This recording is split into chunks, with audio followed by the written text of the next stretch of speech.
All right, man. We're live. This is Matt Baker right here. Matt. They call me Triple T. You know what I'm saying? Matt Baker, he's a good dude, but you know what I'm saying? I always gotta tell a I always gotta tell the story like I'm about a foot taller and a few inches longer, if you know what I'm saying. Now I'm not gonna lie, man. I was trying real hard to stay on the straight and narrow, man. But I had to jump on here tonight. I had a couple of drinks, man. Maybe I had to smoke a few bowls, but I wanted to get to y'all. I gotta be real. I gotta tell y'all what's going on because I see a lot of weird shit going on right now on X, man. There's a lot of throttling going on. Elon claiming that this is a free speech platform, man. It's a joke, man. I mean, Matt Baker, he's got about 170,000 followers, man, and he will post anything on any viral content, and he might get 0 comments, man, and like 600 impressions, man. And 600 impressions, that just means like that's how many people saw it, like when they scroll by it. So this motherfucker has 170,000 followers, and Elon's got him constricted down. Now, Elon, he tried to say like, man, we're trying to open up the platform to some new cats, you know what I'm saying? Like they didn't want to have the old OGs like running the game, you know what I mean? But I mean, this guy tries to tell everybody he's all about free speech and capitalism and such. But I gotta tell you, man, this is straight up communism because he said straight up in his own words, he's like, I would like to have the people like the smaller platforms be like allowed to speak, and like I would like rather have the impressions go to them. So this motherfucker is basically saying it's like a form of communism, man, because I built this motherfucking platform. Like I earned these views. I earned my following. I earned my 170,000 motherfucking people that actually tried and pushed a button to follow my ass. And now these motherfuckers are busy watching some fool who never spent a fucking day in his life out in the field, man. They never did what I did. They don't write the songs that I do. They don't go out in public. They don't breach the fucking social contract. You know what I'm saying? And so this motherfucker tries to tell me he's gonna open up my views to their views and throttle my ass. You know what I'm saying? It's like he says freedom of speech, but not freedom of reach. Well, in my opinion, my personal opinion is that the very definition of speech is reach. Because if I have a thought in my mind, then it stays there. You know what I'm saying? But when I put it out my mouth and it leaves my lips and it goes into the universe, that becomes the reach of my speech. And the very idea that you could have a speech without a reach is a goddamn travesty against all the motherfucking human beings on this planet. And I do appreciate all y'all for tuning in, but I have been drinking. I'm not going to lie. I fell off the wagon a few days ago. I've been smoking weed and I maybe shouldn't have been, but I got to tell y'all, this is a fucking joke, man. We're living in a goddamn psychedelic prison. We're living in a technotronic prison because they try to create the perception that you and I are free. And they say, well, we have the freedom of speech, but we don't have a freedom of reach. Now, when they can use the algorithm to control exactly what you see and where you go, and when I will post something to my 170,000 followers and they don't even fucking see it, man. Not even one motherfucker sees that, and some other fool posts something about Israel or some motherfucker posts something about Messi or whatever the hell Elon wants to talk about that day. And then that shit got to fly. You know what I'm saying? But if you hate on Elon, you hate on transhumanism or the AI takeover, or you hate on the Jews, whatever it is, they're gonna throttle your ass, man. They're gonna shut you down. They're gonna shrink you down into a tiny little ant, man. There's like, imagine if you were in a world where you would you live in a world where your government had you in a forum, you get to speak in a world forum, but they're gonna shrink you down to the size of an ant to talk to the rest of the people, be like, "You could talk, but we're gonna make you the size of a motherfucking ant, man." That shit's not cool. And Elon is fronting, man. He's a fronting motherfucking fake ass nigga, man. That is a fucking fronting fake ass nigga. Because it's one thing when a leftist comes up to you and they try to shut down your free speech for real, man. But they corral you in. They try to co-opt the movement, man. You know what I'm saying? They're trying to co-opt all the people that are trying to show the real deal what's going on. And they try to make it look like your opinion is really not the opinion of the masses, because they know how the human being's mind works, man. They know the human being, we are a group crowdsource ideas. Like we love the family. You know, they don't give a fuck about family, man. And that's why they want to make it look like you are alone and you live out on the you live out on the you live out on the outskirts of reality, man. And that your ideas before they said, "Oh, Epstein, that's whack, that's crazy, man. What are you talking about, man? That's some fucking conspiracy shit," you know. And then before that, they were talking about 9/11, and before that, they were talking about COVID vaccines, and now it all came true. It all came true that Bill Gates, he was fucking funding that shit. He was planning that shit with Jeffrey Epstein, and it all came out, man. But back in the day, I lost so many YouTube accounts. I lost so many Instagram accounts. I lost everything, man, just for telling the fucking God's honest truth. And right now, I'm doing the same thing right here on X. But the reality is, I get to speak, but I get to speak to no motherfuckers. I don't get to speak to anybody. But the only way I can actually speak to y'all is through a live. I've noticed somehow or another, I will break through when I'm on a live. But I wanted y'all to see, and I know a lot of my fans have already seen it, but I wanted y'all to check it out one more time, because I believe this song is real. I believe this song has got to reach the top of the charts. I believe that if every motherfucker in this world was playing this song, taxes the goddamn pedophiles. I believe if we were playing this song in every car that was rolling down the street, I believe if everybody went outside every single building, every single government building, every tax executive, every single motherfucker that was running this world, and you play this song and you sing this song out loud and you upload it, I believe it will go viral, man. And I'm going to play it. I know I'm drunk and I don't give a fuck, man. I fell off the wagon a few days ago, man. I've been trying to do real good, but I'm not going to be fake, man. I got to be real. I believe in this song, man, and I want y'all to check it out, man. I know you probably seen it, man, but I do want you to see it, to see that shit, man. Let's watch that one more time.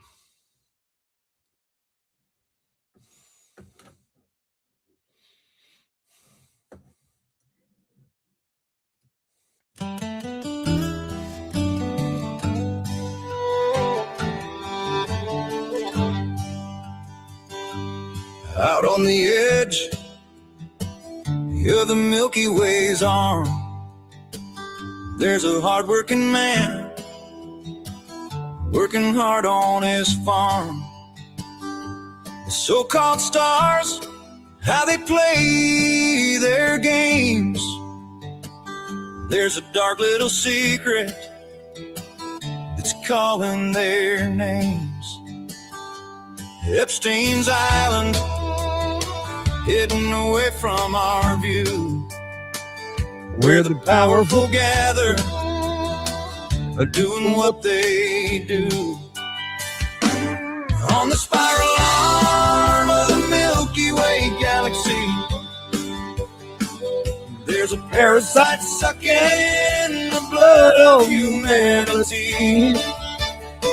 No one knows when it started, but it's sure been a while. Out in deep space, paying taxes to pedophiles. What do do about it, man? Government means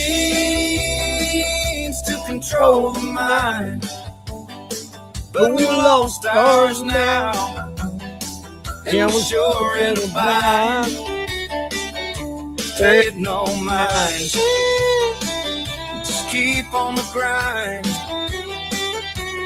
Working man's blues, paying taxes to pedophiles. From the ranches of New Mexico to the halls of the crown, the web's spinning wider, pulling us down. The truckers on the highway, miners in the hole, paying for the parties where they sell off their souls. So here's to the fathers, the sons and the kin, breaking their backs just to let the crooks win. Epstein's gone quiet, but the story ain't done. The Lolita's still flying under the sun. Prince and the Pauper, Savile's dark grin, cloning at Zorro, where the nightmare begins. The working man wonders as he stares at the sky, why his hard-earned dollars help the monsters get by. On the spiral arm of the Milky Way galaxy, there's a parasite sucking the blood of humanity. No one knows when it started, but it's sure been a while. Out in deep space, paying taxes to pedophiles. Pay it no mind, rise up and fight. Working man's anthem in the dead of the night.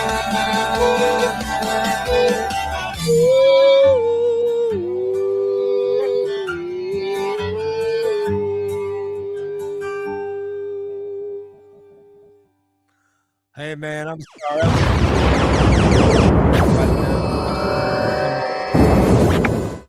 But I do up here.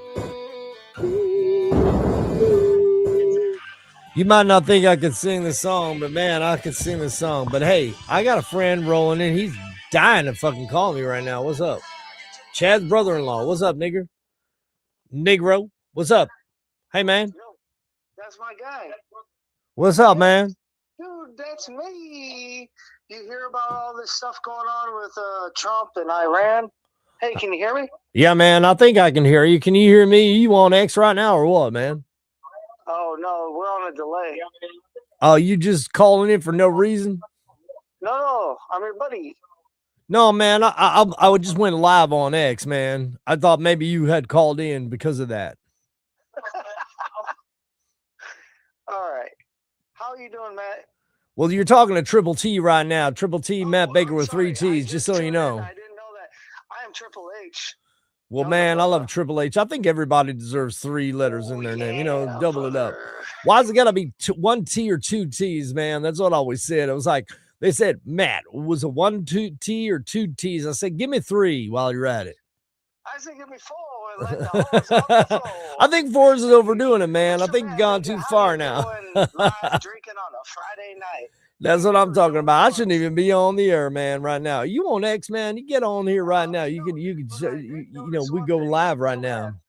You have 666 subscribers.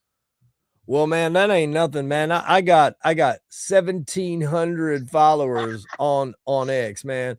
And this motherfucking algorithm has got me strangled. Up to 667.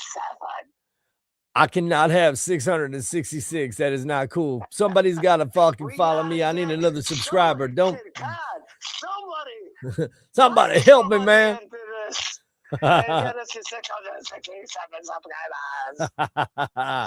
Yeah, man. Hey, what's up, man? How you doing? Good, man. I was taking a poop and I was gonna go to sleep. Hey, man, But nobody then I want to went hear on about X. want to hear about I your went on bowel the poop movements, man. What the hell's going on, Yeah, man? I went on the poop movements. I went on Oh, sleep man, movements, come and I on, went on the man. X You got to change the movement. subject. And then they said they killed the Ayatollah and we're in World War III. Are you kidding me, man? They just killed the Ayatollah right now? They just showed up. Dude, they said Judeo-Christian, I'm sorry. They said Israeli American troops, and they bombed this in the morning over there. Are you seeing this? No, man. Dude, turn on your YouTube, bro. Honestly, man, I was It's just everywhere. I was hanging out with my lady and she went to bed and I just had one too many shots and I was She is a supposed to be nice off the lady. wagon and I fell off, man. And I just had a couple of drinks and I wanted to believe get you back online. on. And you fell telling off, me this is bro. the start of World War No, goddamn 3 right now? you The know, goddamn Ayatollah. I knew that was gonna happen, man.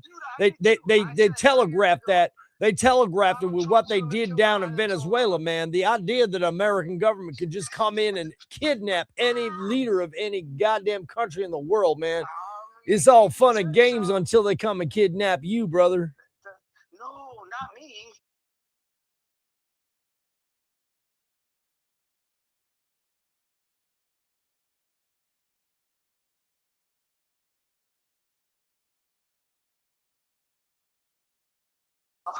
It's not on. Dude, it ain't funny, man. This shit is not funny. Why in the hell we're talking about World War III here, brother?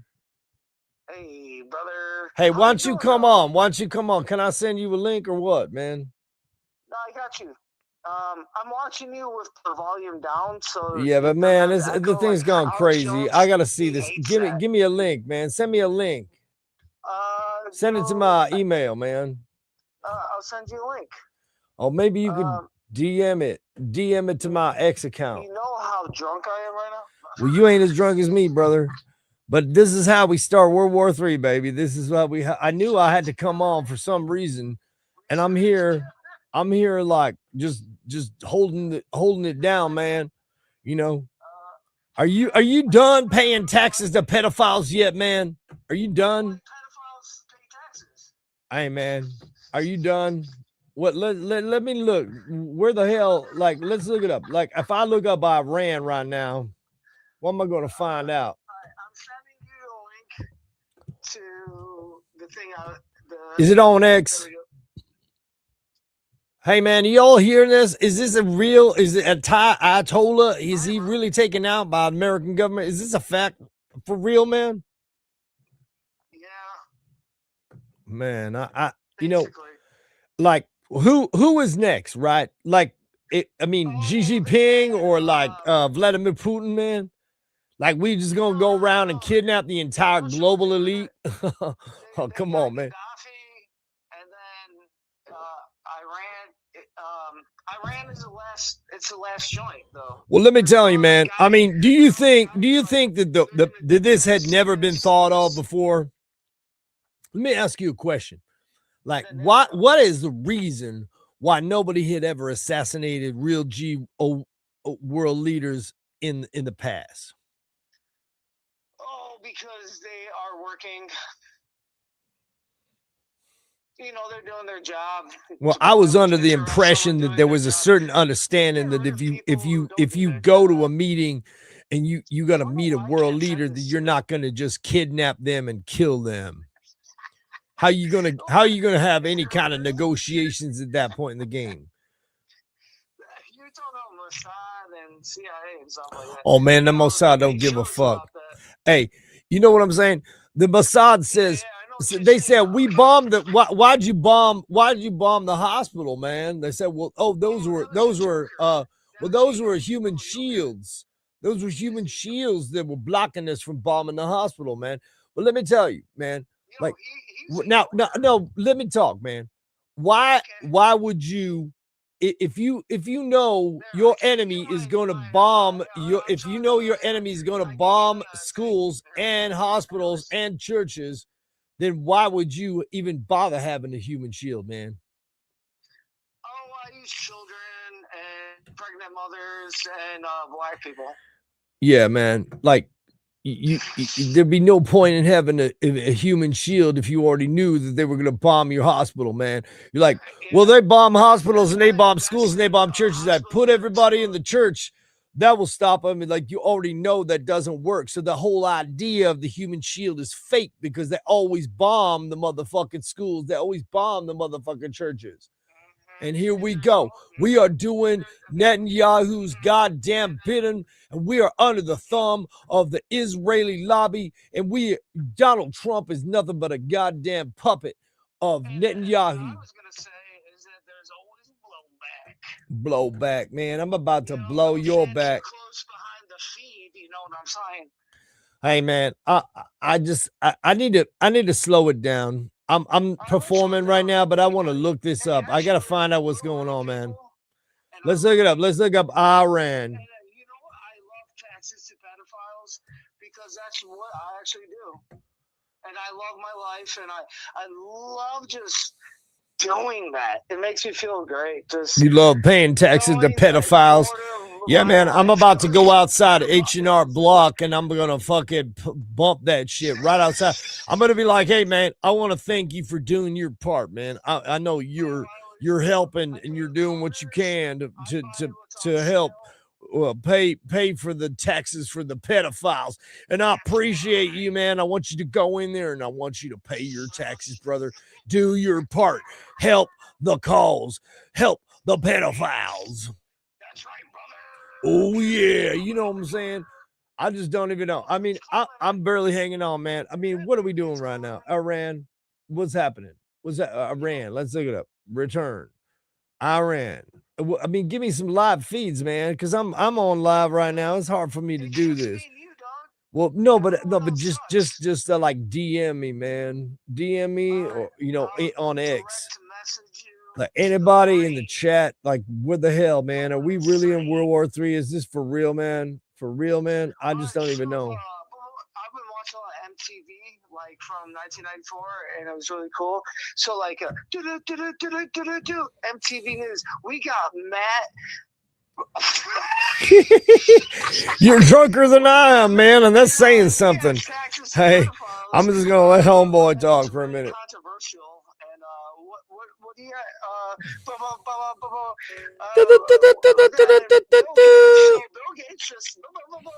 Well, guys, my vaccine, I wanted to control the world population with my vaccine. I was hoping like we would save humanity by possibly making more robots than they're all humans, like by the times 10, and stealing all jobs from all people and totally taking away any reason for living, and that would totally make humanity feel super awesome.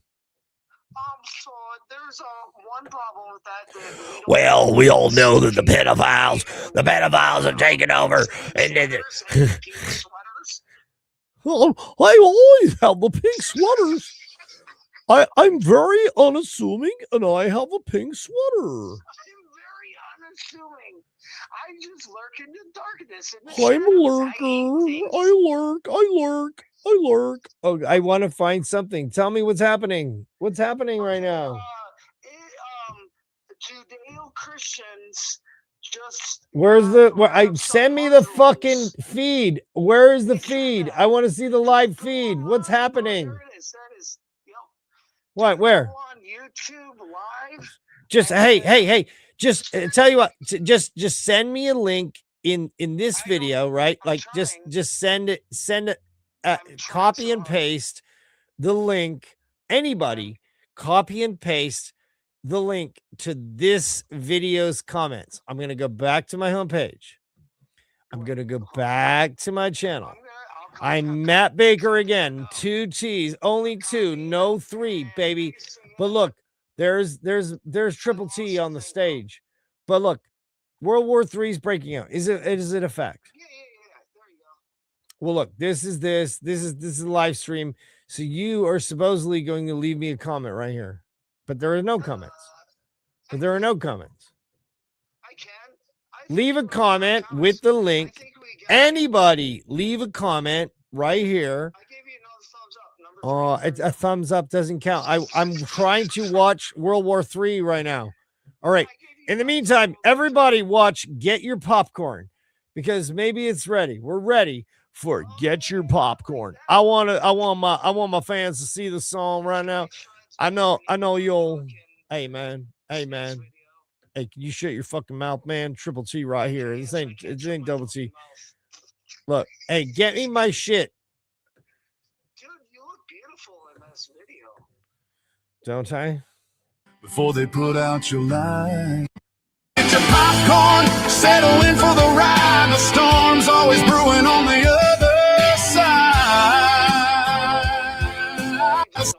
Get your popcorn, settle in for the ride. The storm's always brewing on the other side. Hey.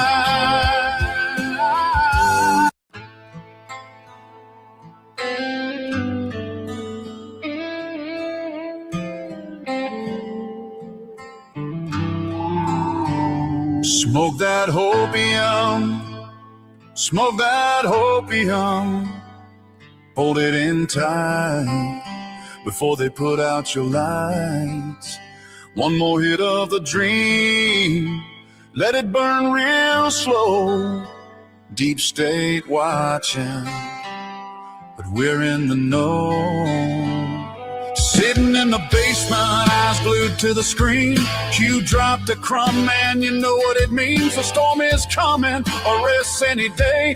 Been hearing that line since yesterday. We're smoking opium, puff, puff, pass a lie. Trust the plan, patriots, don't ask why. Get your popcorn ready, grab a front row seat. Enjoy the show, folks, this movie's on repeat. WW1GA, we're all riding high. Get your popcorn popping while the years roll by.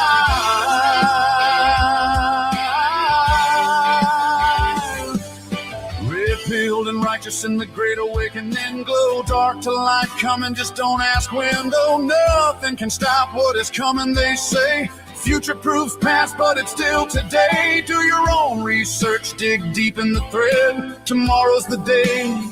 That's what Q said. We're smoking opium, lungs full of the dream. Trust the plan forever, part of the team. Get your popcorn ready, butter it up nice. This show's been playing, same scene, same price. Get your popcorn, settle in for the ride. The storm's always brewing on the other side. Candace on the feed, Trump posting in caps, Q-tards in the comments, patching all the gaps. Any minute now, fingers hammering keys, but the credits never roll, just more slot scenes. So we load another bowl, spark it up bright, hold it in tight before they put out your light. Smoking opium. Get your popcorn. Trust the plan.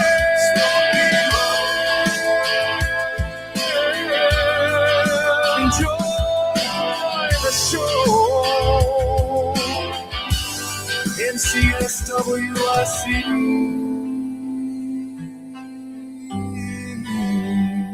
Hold it in tight before they put out your lights.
Victoria's Secret, using these young women, people like Lex Wexner, who's been now proven to be a co-conspirator with Jeffrey Epstein on Jeffrey Epstein's island, where they're raping little children.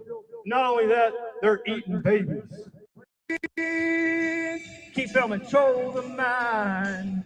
These guys are covering up for Jeffrey Epstein and all the babies that have been murdered around the world, but they got to get me out of here. I'm trying to raise the awareness. Everybody's going crazy. Can I get an amen, brothers? We're paying taxes to goddamn pedophiles. Am I right? My name's Matt Baker with 3 T's. They call me Triple T. I'm here to raise awareness about all the grooming that was going on in Victoria's Secret, using these young women, people like Lex Wexner, who's been now proven to be a co-conspirator with Jeffrey Epstein on Jeffrey Epstein's island, where they're raping little children. Not only that, they're eating babies. And I know that sounds crazy to y'all, but it's real. They actually eat babies, and the government is covering it up right now. I wrote a song about it to remind y'all that we're living in a giant universe created by God himself. But nonetheless, we're still here, trapped, paying taxes to pedophiles.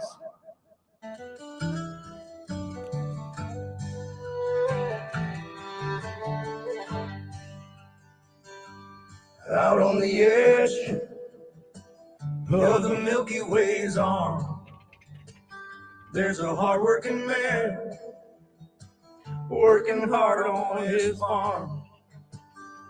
The so-called stars, how they play their games. But there's a dark little secret that's calling their names. Epstein's Island, hidden away from our view, where the powerful gather, doing what they do. On the spiral arm of the Milky Way galaxy, there's a parasite sucking the blood of humanity. No one knows when it started, but it's sure been a while. We're out in deep space, paying taxes to pedophiles. Government means to control the mind, but we've lost ours now, and we're sure it'll find. Faith no mind, just keep on the grind. Working man's blues, paying taxes to pedophiles. From the ranches of New Mexico to the halls of the crown, the web's spinning wider, pulling us down. The truckers on the highway, the miners in the hole, paying for the parties where they sell off their souls. So here's to the fathers, the sons, and the kin, breaking their backs just to let the crooks win. Epstein's gone quiet, but the story ain't done. The Lolita's still flying under the sun. Chris and the pauper, Saddle's dark red, clone and its Zorro, where the nightmare begins. The working man wonders as he stares at the sky, why his hard-earned dollars help the monsters get by. On the spiral arm of the Milky Way galaxy, there's a parasite sucking the blood of humanity. No one knows when it started, but it's sure been a while. We're out in deep space, paying taxes to pedophiles. Let no man rise up and fight.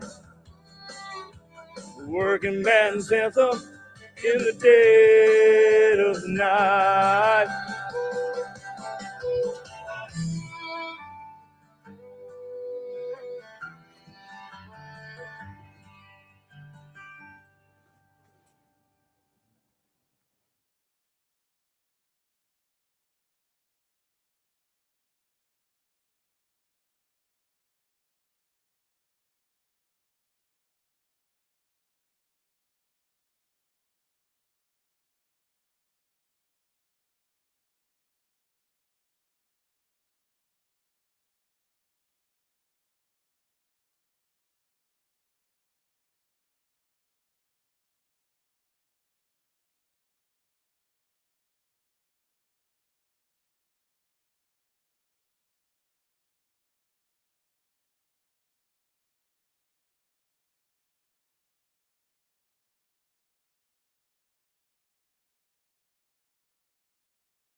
Every single time I play this song, it gets a little bit better, man. I don't know why the microphone went off, man. I'm sorry.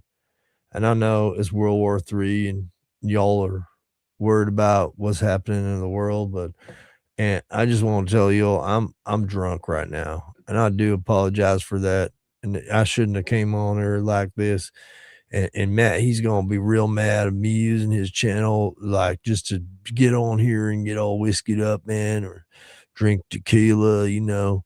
But I feel like I had to get on here, man. I had to get on here. This guy won't shut the fuck up, man. I just don't even know what to do with this dude at this point in time. I should just get off the air, man. I really wanted to do y'all right. I mean, Jesus Christ. What do I got to do? I mean, how many times got to hang up on a nigger? Like, look, I want to get this thing rolling right here, right? But I can't do it because the goddamn screen's going crazy, man. I'm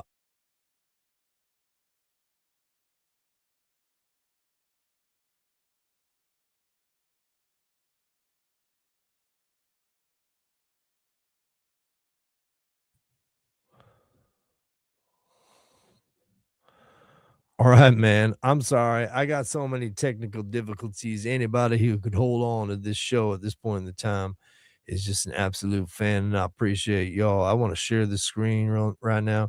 Look, man, I want to get y'all on here too, but in the meantime, I just can't do it, man. I got to see this live footage of what the hell's happening in Iran, man. And supposedly we got something here that's gonna show us what's happening, man. But I don't see it. I gotta see. I mean, seriously, I do apologize. You all just tune out whenever you feel like it. I know I'm just rambling like a goddamn fool. Let's look it up. Iran war. Hey, man, I can't get this goddamn. I don't see it on the thing, man, and I can't help it. In the meantime, you know I'm live, and you're just blowing me up, man. You're like every 5 seconds, I'm trying to hold a goddamn conversation, and you're over here fucking goddamn blowing me up. We are going crazy. We're going to talk about Iran missile strikes, Donald Trump. Well, we can't because we don't have no video. My Negro, You can be video. this is not helping. This is not helping me. No, you said it's late night. This guy is banned from the broadcast from here on out because I saw. My broadcast now. I'm taking over and I don't care. You can shoot your gun at me all you want. Why is this guy trying to sound like? Why is he trying to pretend like he's Trying to sound country? like me. I came up with this voice. This guy's First crazy, voice, man. goddamn. Hey, man, Don't get can me we all get heated. serious? Can you send me the link or Leave what? his house tonight. I'm gonna have to I shut you gotta down, respect man. people. I'm gonna have to shut you down, man. I'm a black man.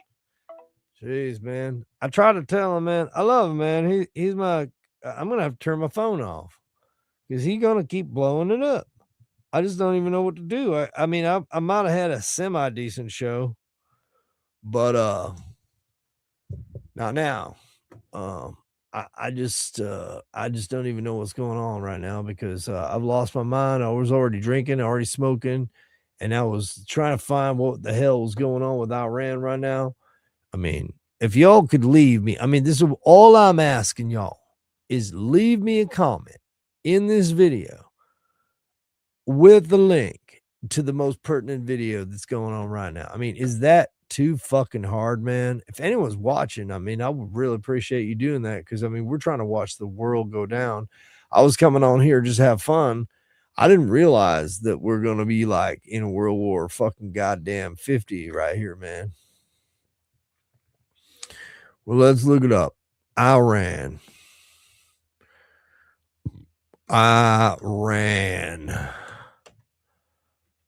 Come on, man. Just give me a good video. I just want to see a good video right now. Is that too much to ask? Like my video is one of the top Iran videos. BB Netanyahu. All right, man. Look, latest. What's this? 1 hour ago. Okay. Some breaking news for you as well now, Alex, which is that the United States is also striking Iran. I'm told this by a U.S. official who tells me that the United States is indeed carrying out strikes against Iran. This is not solely an Israeli action. And this official also tells me that it is not a small strike. So we can expect that the United States military is currently. So here we go, man. We're doing the goddamn bidding and Bibi Netanyahu right now. Striking Iran at this stage.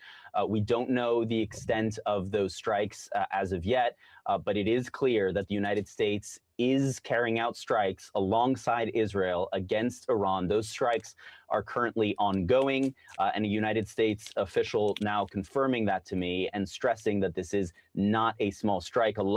Or multiple other countries in the Middle East. And I do have some breaking news for you as well now, Alex, which is that the United States is also striking Iran. I'm told this by a U.S. official who tells me that the United States is indeed carrying out strikes against Iran. This is not solely an Israeli action. And this official also tells me. Wow. All right, guys, here we go. Like, I don't know. Is it just going to blow over? Maybe we just go around the world and take over everything. Is that the deal? We just kidnap every single world leader. You think that's never been thought of before? Like, oh, maybe we should just kidnap all the world leaders. Okay. There was supposed to be some level of decorum on a global stage, but you know what? Fuck it. I don't know.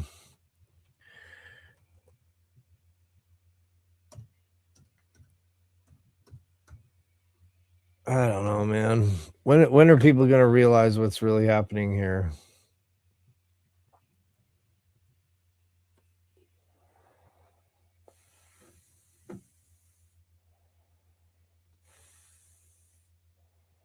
If I mean, seriously, if anybody would leave me a good feed, because I'm trying to run the show right now, dude, guys, come on, just give me a fucking link in this video to the best live stream right now. Come on. Nothing. Not one motherfucker leaves me a comment. Fuck everyone. I mean, you can't fucking leave me a comment. You can't help me. We're just going to do this. Whatever.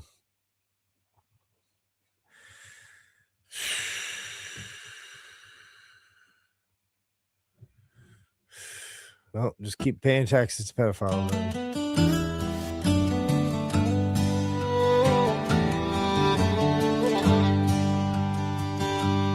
Out on the edge of the Milky Way's arm, there's a hard-working man working hard on his farm. The so-called stars, how they play their games, there's a dark little secret that's calling their names. Epstein's Island, hidden away from our view, where the powerful gather, doing what they do. On the spiral arm of the Milky Way galaxy, there's a parasite sucking the blood of humanity. No one knows when it started, but it's sure been a while. Out in deep space, paying taxes to pedophiles. Government means to control the mind, but we've lost ours now, and we're sure in a bind. Pay it no mind, just keep on the grind. Working man's blues, paying taxes to pedophiles. From the ranches of New Mexico to the halls of the crown, the web's spinning wider, pulling us down. The truckers on the highway, the miners in the hole, paying for the parties where they sell off their souls. So here's to the fathers, the sons and the kin, breaking their backs just to let the crooks win. Epstein's gone quiet, but the story ain't done. The Lolita's still flying under the sun. Prince and the Pauper, Savile's dark grin, the cloning at Zorro, where the nightmare begins. The working man wonders as he stares at the sky, why his hard-earned dollars help the monsters get by. On the spiral arm of the Milky Way galaxy, there's a parasite sucking the blood of humanity. No one knows when it started, but it's sure been a while. Out in deep space, paying taxes to pedophiles. Pay it no mind, right. rise up and fight. Working man's anthem in the dead of the night.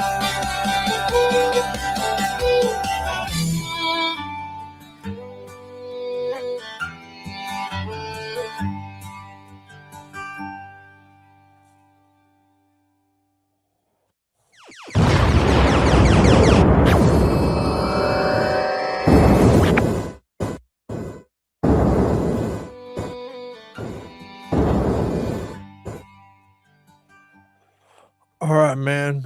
Looks like we got ourselves a war going on. And I'm gonna look back here and see if I can find it on my feed here. Like I said, I'm pretty buzzed, man. I just came on here to have a good time. I didn't know World War III is gonna break out. So let's check this out, man. And major combat operations in Iran.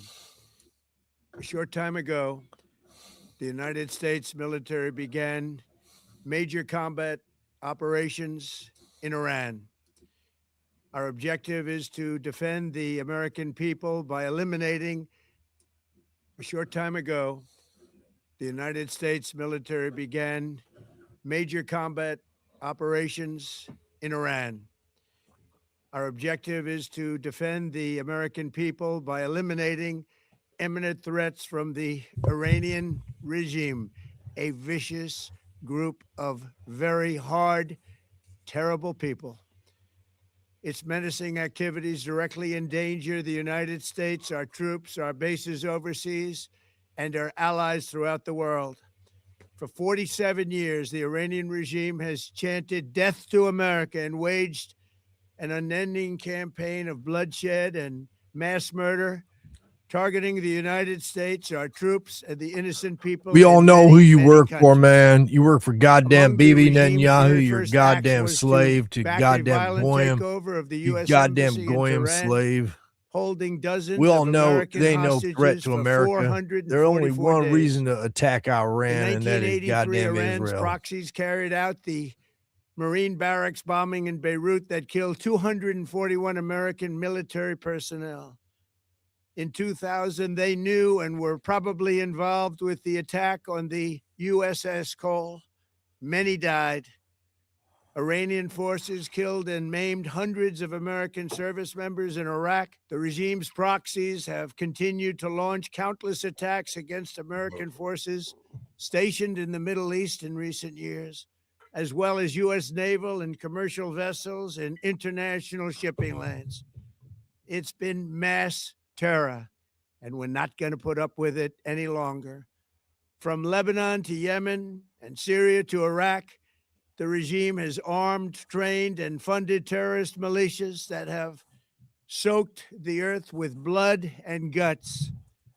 And it was Iran's proxy, Hamas, that launched the monstrous October 7th attacks on Israel, slaughtering more than 1,000 innocent people, including 46 Americans, while taking 12 of our citizens hostage. It was brutal, something like the world has never seen before.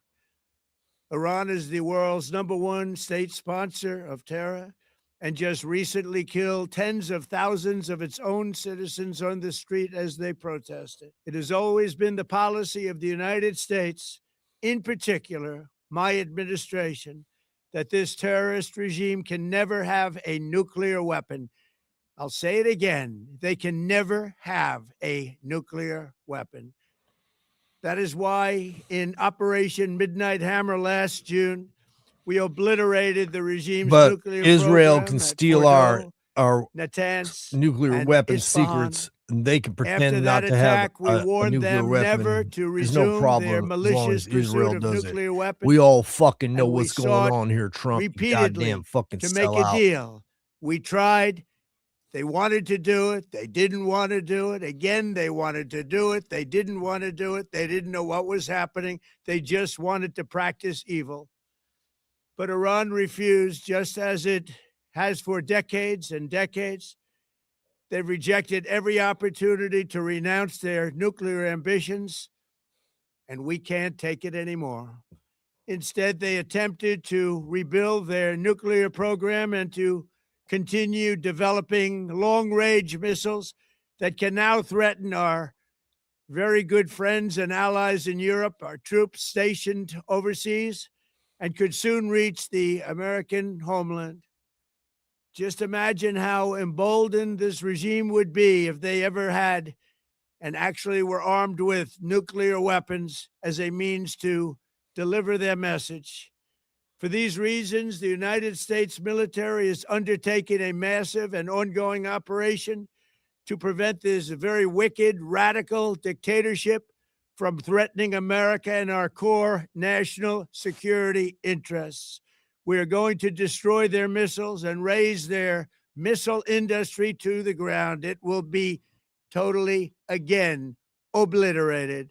We're going to annihilate their Navy. We're going to ensure that the region's terrorist proxies can no longer destabilize the region or the world and attack our forces and no longer use their IEDs or roadside bombs, as they are sometimes called, to so gravely wound and kill thousands and thousands of people, including many Americans.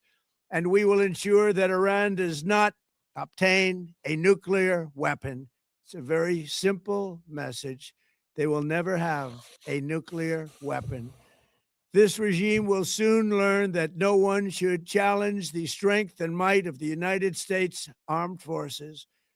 I built and rebuilt our military in my first administration, and there is no military on earth even close to its power, strength, or sophistication. My administration has taken every possible step to minimize the risk to U.S. personnel in the region. Even so, and I do not make this statement lightly, the Iranian regime seeks to kill. The lives of courageous American heroes may be lost, and we may have casualties. That often happens in war. But we're doing this not for now. We're doing this for the future, and it is a noble mission. We pray for every service member as they selflessly risk their lives to ensure that Americans and our children will never be threatened by a nuclear-armed Iran. Panicking, man. We ask God to protect all of our heroes in harm's way. This motherfucker. And we trust that with tried his to tell help, me that the men and women of the armed forces we all will knew prevail. it was going to happen, man. We have the You greatest starting in to the wake up world, yet, and brother? they will prevail. To the You starting to members of wake the up right now? Islamic Revolutionary Guard, the armed forces, we all and knew all this of the was gonna happen. police, I say tonight that you must lay down your weapons and have complete immunity, or in the alternative, face certain death. So lay down your arms. You will be treated fairly with total immunity, or you will face certain death. Finally, to the great, proud people of Iran, I say It's an tonight absolute that the declaration hour of war. of your This is freedom not is a at hand. surgical strike. This Stay is a sheltered. declaration of Don't war. leave Just your so you home. know. It's very dangerous outside. Bombs will be dropping everywhere. When we are finished, take over your government. It will be yours to take. This will be probably your only chance for generations. For many years, you have asked for America's help, but you never got it. No president was willing to do Who's what going to I bomb am our willing to country do and tonight. tell us to take Now to the you have a streets and take over president our who is government, giving you man? what you want. What's So really let's going see on? how you respond. This is fucking goddamn. America is backing you with motherfucking overwhelming goddamn. strength and devastating force. Now is the time to seize control of your destiny and to unleash the prosperous and glorious future that is close within your reach. This is the regime moment for change. action. Here we go again, Do not man. let it pass. May I am God so bless the brave fucking men sick and of this women of fucking America's shit. armed We forces. knew this was going to May God happen, bless you the guys. United We States of fucking America. told you it May was going to God happen. bless you This is all. not a Thank you. declaration of a fucking surgical strike. This is an absolute declaration of war. This is a declaration of overthrowing the entire fucking country. This is exactly what we warned of. So what are we going to do now? Just overthrow every country in the world? This is fucking fucked. We knew it was going to happen right when the Epstein files are coming out. Very interesting. Nice little segue they've got themselves into, isn't it? All right, let's look at another one of these videos. Fucking bullshit, man. Here I am just trying to have a nice night drinking. No, not gonna happen. World War III is kicking off. Well, maybe we'll just take over countries and we'll just do our thing. Yeah, here we go. In the Middle East, or multiple other countries in the Middle East. And I do have some breaking news for you as well now, Alex, which is that the United States is also striking Iran. I'm told this by a U.S. official who tells me that the United States is indeed carrying out strikes against Iran. This is not solely an Israeli action. And this official also tells me that it is not a small strike.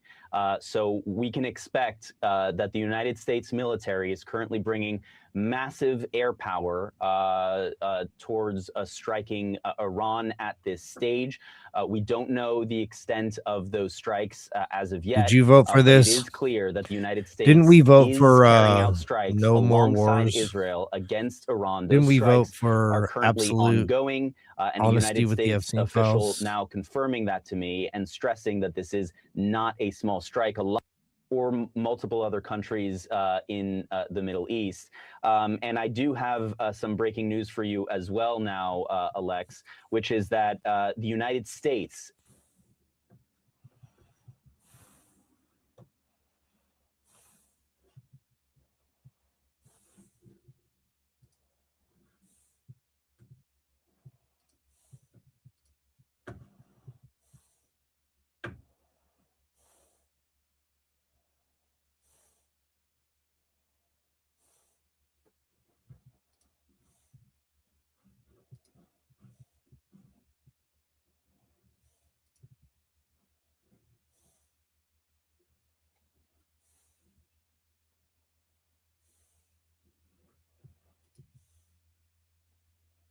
That's what Mehr News Agency claims.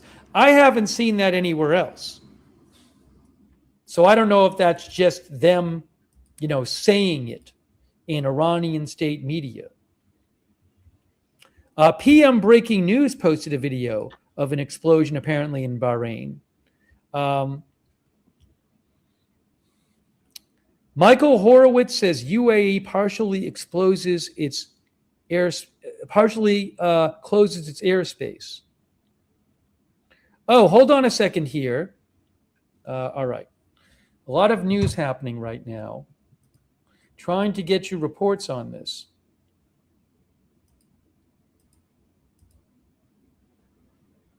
Hang on a moment. Thanks for your patience.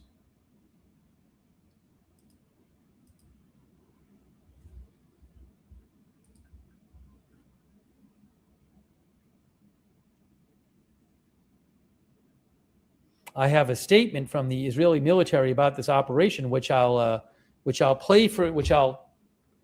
read to you when I get a chance. What are they showing on Al Jazeera? What am I looking at on Al Jazeera? I don't even know. Something in the sky. Maybe there was an interception or something.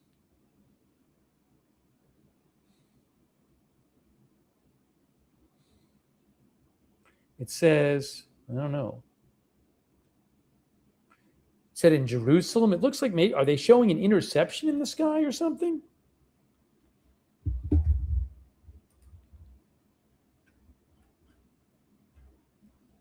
Yeah, I'm trying to get you an update on Bahrain, guys. I need a second.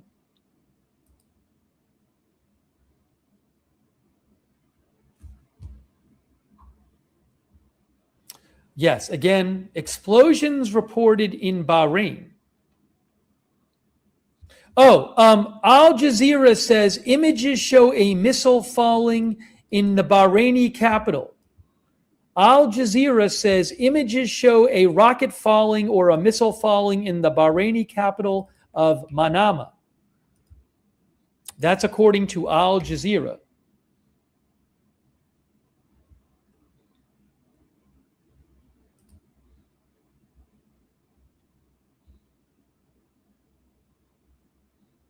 I'm seeing some pictures online claiming to be Bahrain and showing smoke.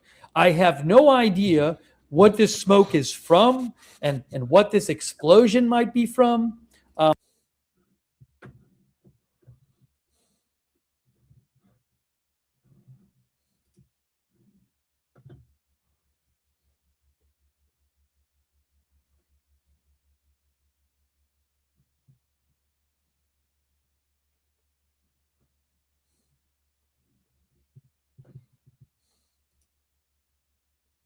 shelter in the nearest building or take cover in non-exposed areas until the danger has passed.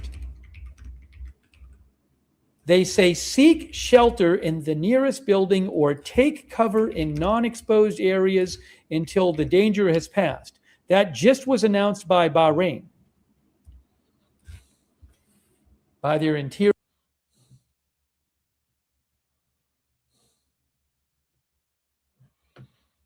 Here this motherfucker is.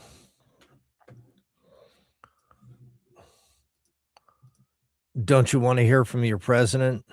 Don't you want to hear from the controller of America? Look at this psychotic fuck. I can only imagine what this cunt is about to say.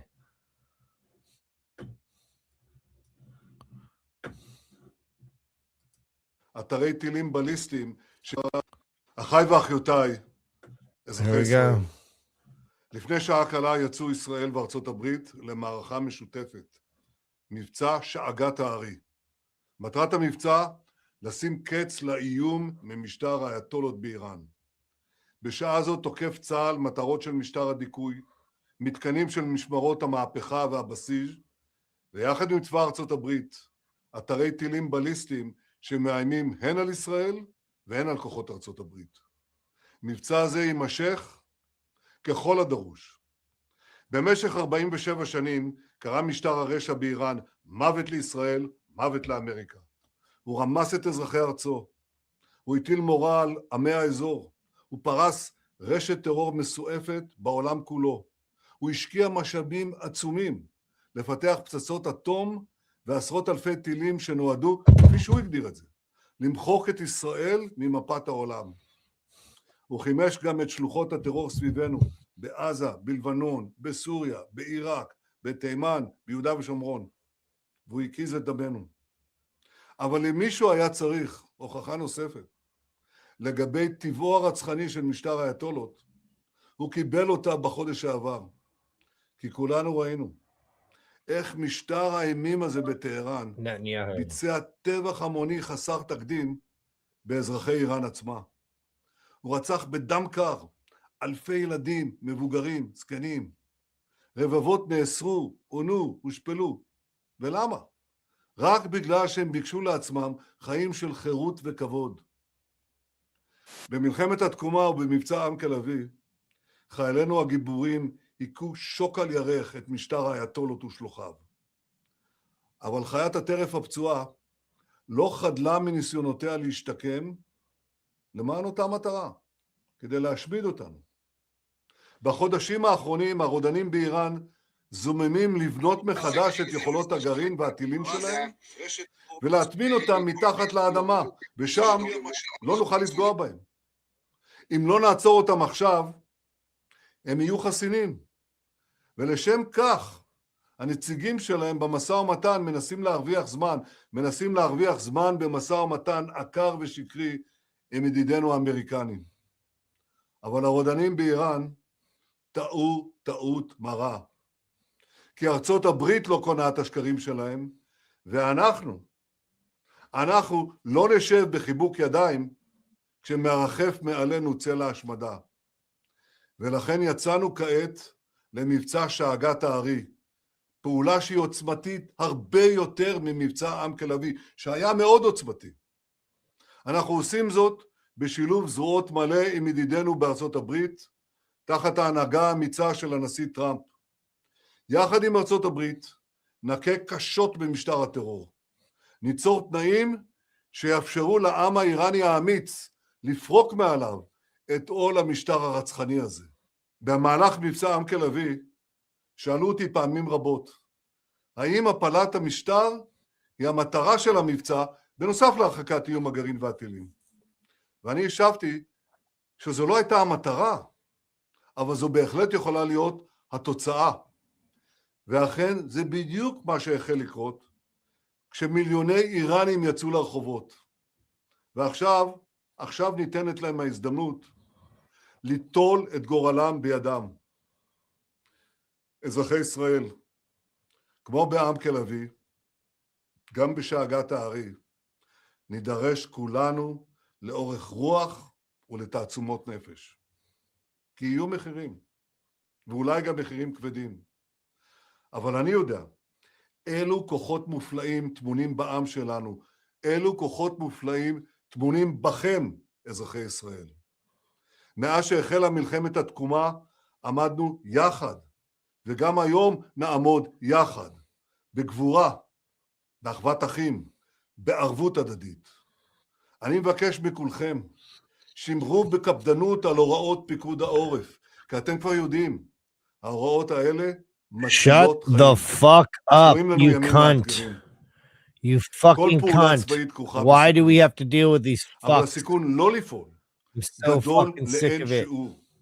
כי אם לא נפעל, Fuck you, asshole. Man, this is not why I came on here. I was trying to have a good time. Play some songs. Drink some beers. But no.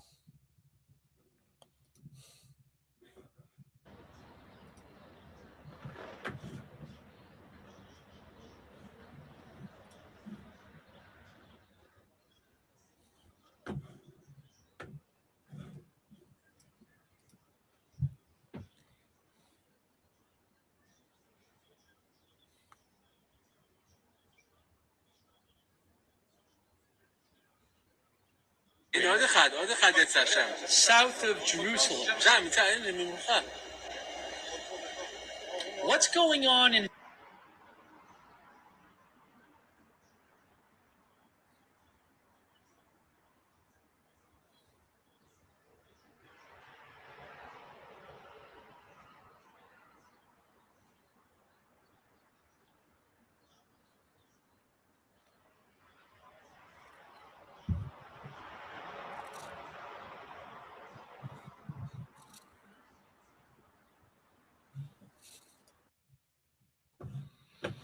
All right.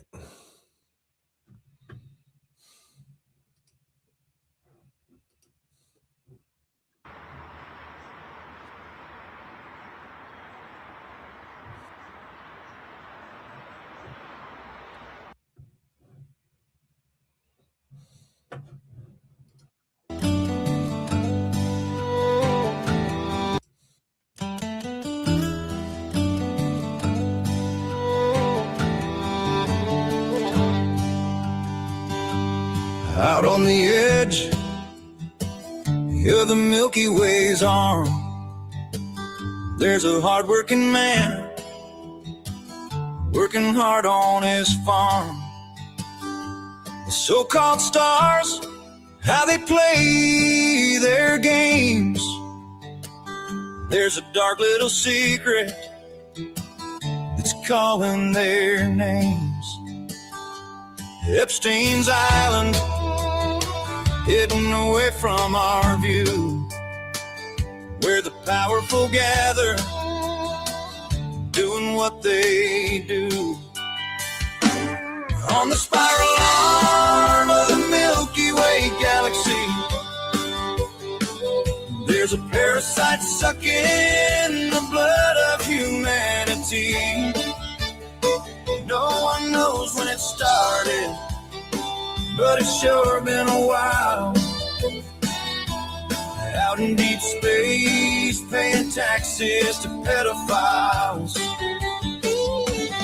Government means to control the mind, but we've lost ours now, and we're sure in a bind.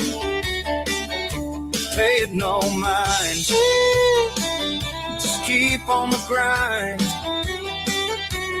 Working man's blues, paying taxes to pedophiles. From the ranches of New Mexico to the halls of the crown, the web's spinning wider, pulling us down. The truckers on the highway, the miners in the hole, paying for the parties where they sell off their souls. So here's to the fathers, the sons and the kin, breaking their backs just to let the crooks win. Epstein's gone quiet, but the story ain't done. The Lolita's still flying under the sun. Prince and the Pauper, Savile's dark grin, cloning at Zorro, where the nightmare begins. The working man wonders as he stares at the sky why his hard-earned dollars help the monsters get by. On the spiral arm of the Milky Way galaxy, there's a parasite sucking the blood of humanity.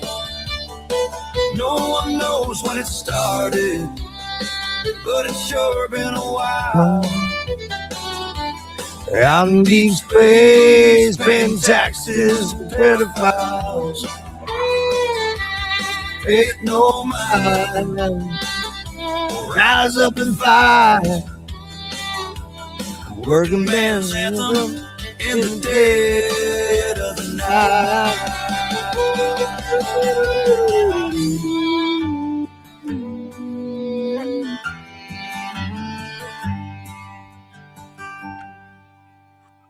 1 more time. I know you guys heard it.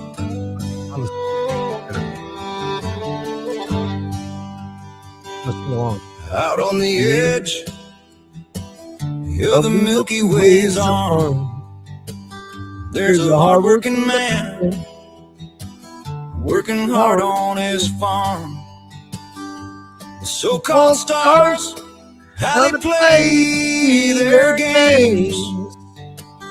There's a dark little secret that's calling their names. Epstein's Island, hidden away from our view, where the powerful gather, doing what they do. On the spiral arm of the Milky Way galaxy,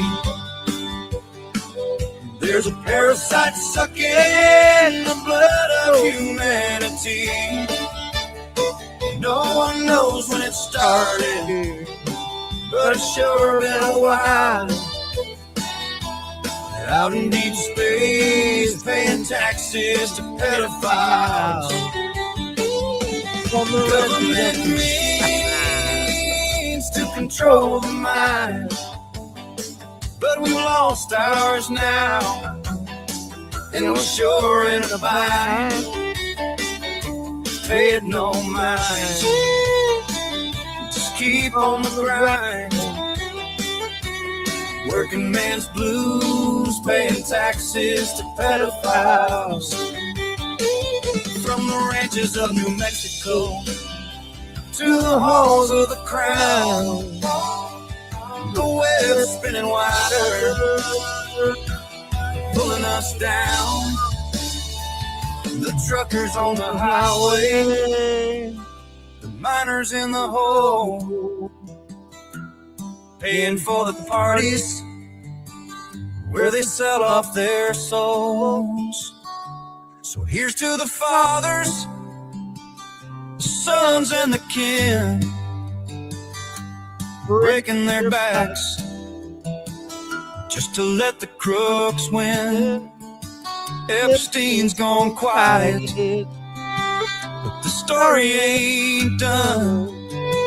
The Lolita's still flying under the sun. Prince and the Pauper, Savile's dark grin, cloning at Zorro, where the nightmare begins. The working man wonders as he stares at the sky why his hard-earned dollars help the monsters get by. On the spiral arm of the Milky Way galaxy, There's a parasite sucking the blood of humanity. No one knows when it started, but it's sure been a while. Out in deep space, paying taxes to pedophiles. Pay it no mind. Rise up and fight. Working man's anthem in the dead of the night.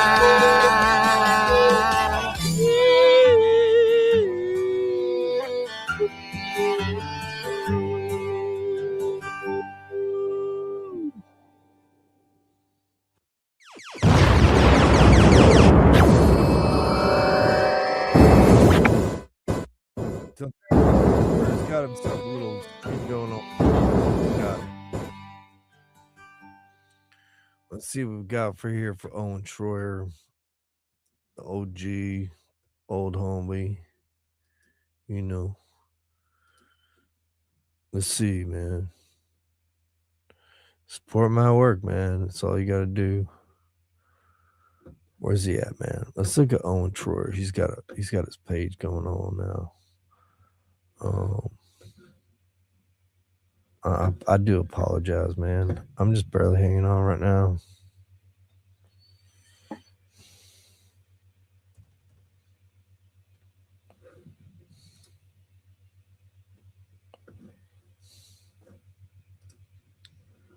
Good evening, ladies and gentlemen. Or early morning. Or midday, if you are in the Middle East. Getting bombed. If you are in Israel,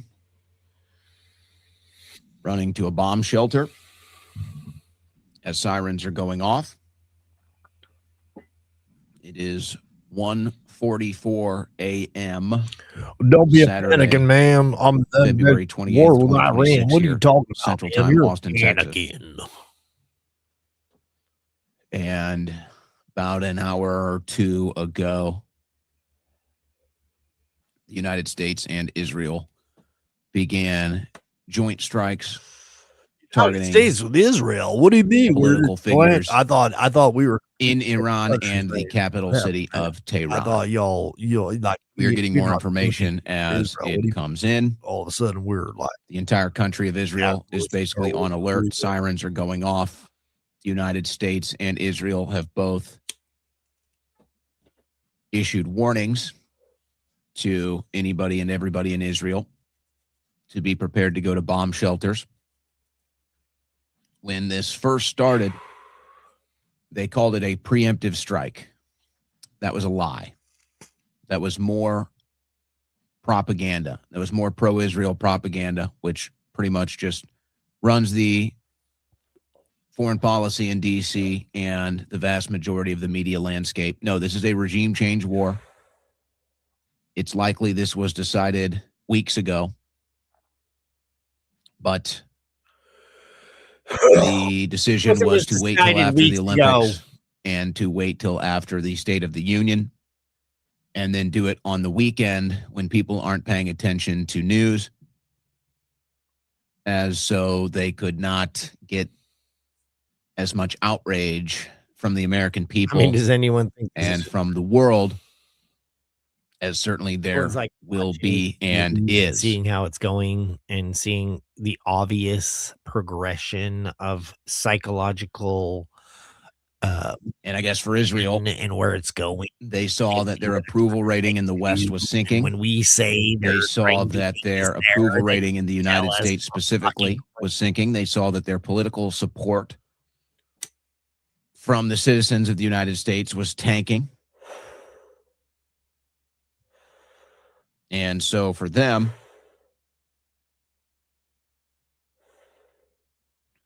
they figured, let's just go for broke now. President Trump has completely betrayed his voters. He has completely betrayed the American people. It is very likely he will be impeached for this. The only way he avoids impeachment, in my eyes, is if they steal the midterms for Republicans, if they rig the elections to keep their friendly Republicans in power, and they don't have the votes to do it. But I'm not even sure that'll stop it at this point.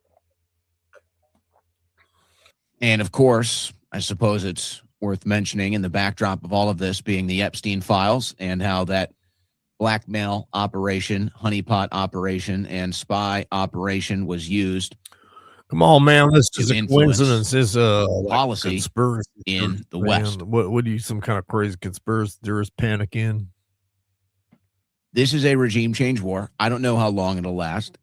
If it's by Israel's standards, then they'll just blow up everything until everyone they want is dead. So if it's Israel's war practices, as they've bombed 7 countries in the last 3 years, these war monsters, they are war monsters.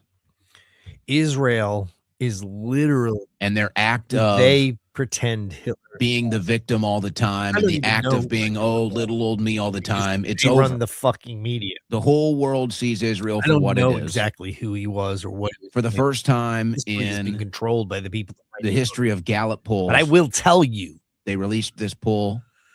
The very perception last night of the concept of the for the first time in the history of Gallup polling, more Americans sympathize with Palestine than they do with Israel. Taking over people. So Israel knows this is their last shot. They're going to move into looking to be a parasite on India. They're going to look into South Korea. Exactly the way. Other parts of Asia. They know their gig is up here. They've stolen as much money as they can. They've spilled enough of the American blood and treasure that we finally are sick of it. But the exact. So they know this is their last gasp, maybe 2, maybe 4 years, maybe 1 or 2 election cycles before the support is completely. They are completely gone. Doing right. This is why they spend hundreds of millions of dollars they on American politics to control our Congress, but they don't even need it anymore. This is why the Israeli interests spent hundreds of millions of dollars on Trump's campaign.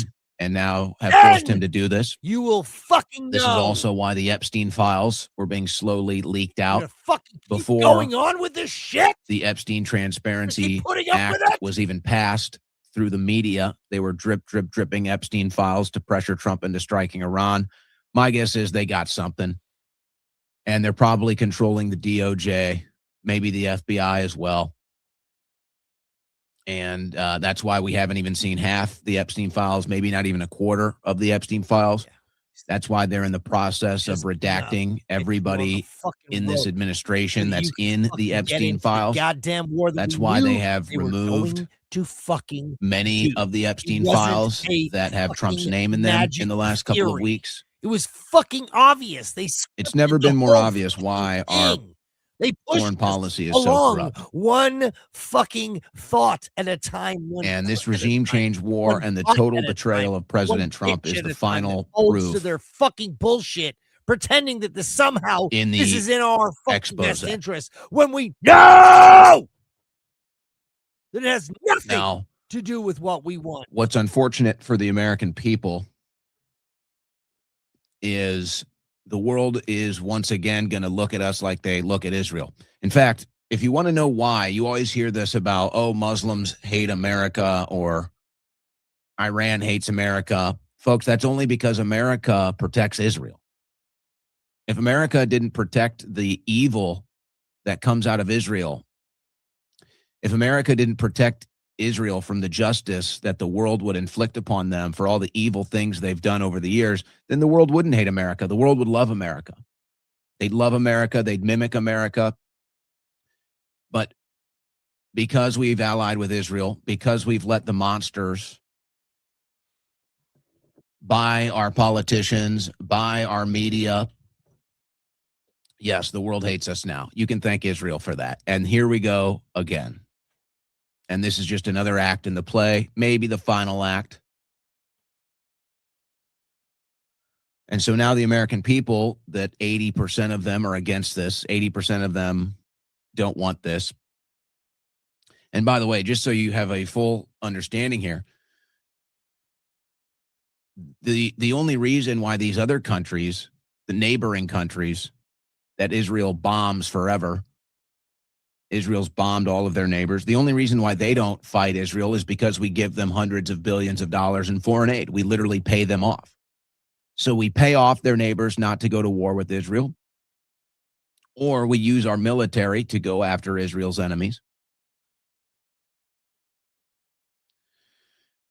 And the American people have to sit here in the embarrassment and the shame once again at how corrupt our leaders are.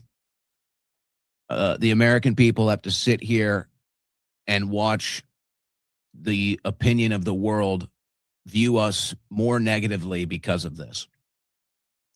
And they're going to put monsters like Ben Shapiro and Mark Levin and Laura Loomer and Lindsey Graham. They're going to put these people on the front lines of the media to tell you how much Americans love this and how much we love Israel and how great this is for the world and how everybody loves us for this. These people do not represent us. These people do not represent the hearts and minds of the American people. These people are a blithe on the American media, and I'm being kind. These are absolute psychotic, bloodthirsty warmongers. They are sick, disgusting people. They bring shame to my country. They bring shame to my flag. The American people are sick of them. And what's even more despicable about these individuals is they get off to this. They love death and destruction. There's something deeply disturbed inside of them where they love death and destruction. And what's even more satisfying for them is watching other people do their bidding, that they can deceive other people and get them to fight and die for their needs, their desires, their bloodlust. That's what makes it even more satisfying. Notice, nobody in the Shapiro family is going to fight on the front lines. Nobody in the Levin family is going to fight on the front lines. Nobody in the Lindsey Graham family is going to fight on the front lines. No, they're all here in the safety and peace and quiet of the United States of America, cheering on this war. They're not in Israel. They're not in Israel running for bunkers. They're not in Israel listening to the sirens. They're not in Israel wondering if a missile is going to strike their home. They're not in Israel wondering if they're going to be able to go to work or school next week. They're not in Israel wondering if they need to get a bunch of emergency food and supplies to go hide out in bunkers for weeks or months. No, they're not there. They're here in the safety of America, drooling over another war on the other side of the planet that they've once again drug my country into, and I am disgusted.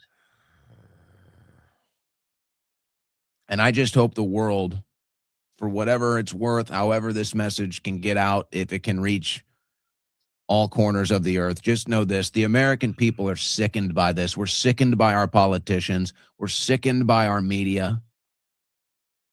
We're sickened by these wars. We are disgusted.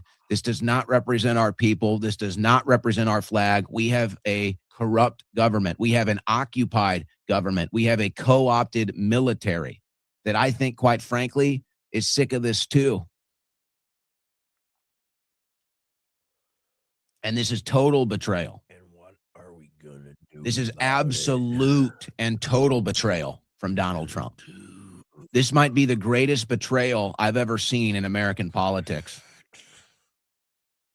I don't know if you could think of a bigger betrayal from a president of the United States than what Donald Trump has just done.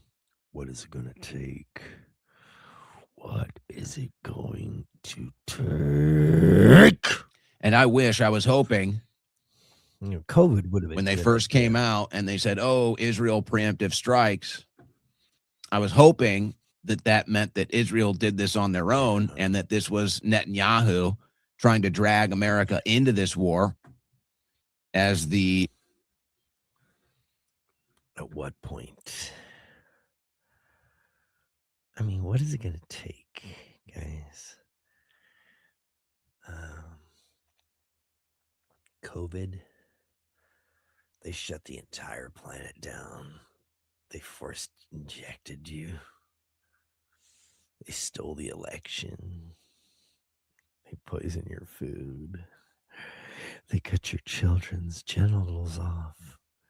They kill your babies. They steal your land. They steal your money. They try to kill you and poison you. They chemtrail your skies.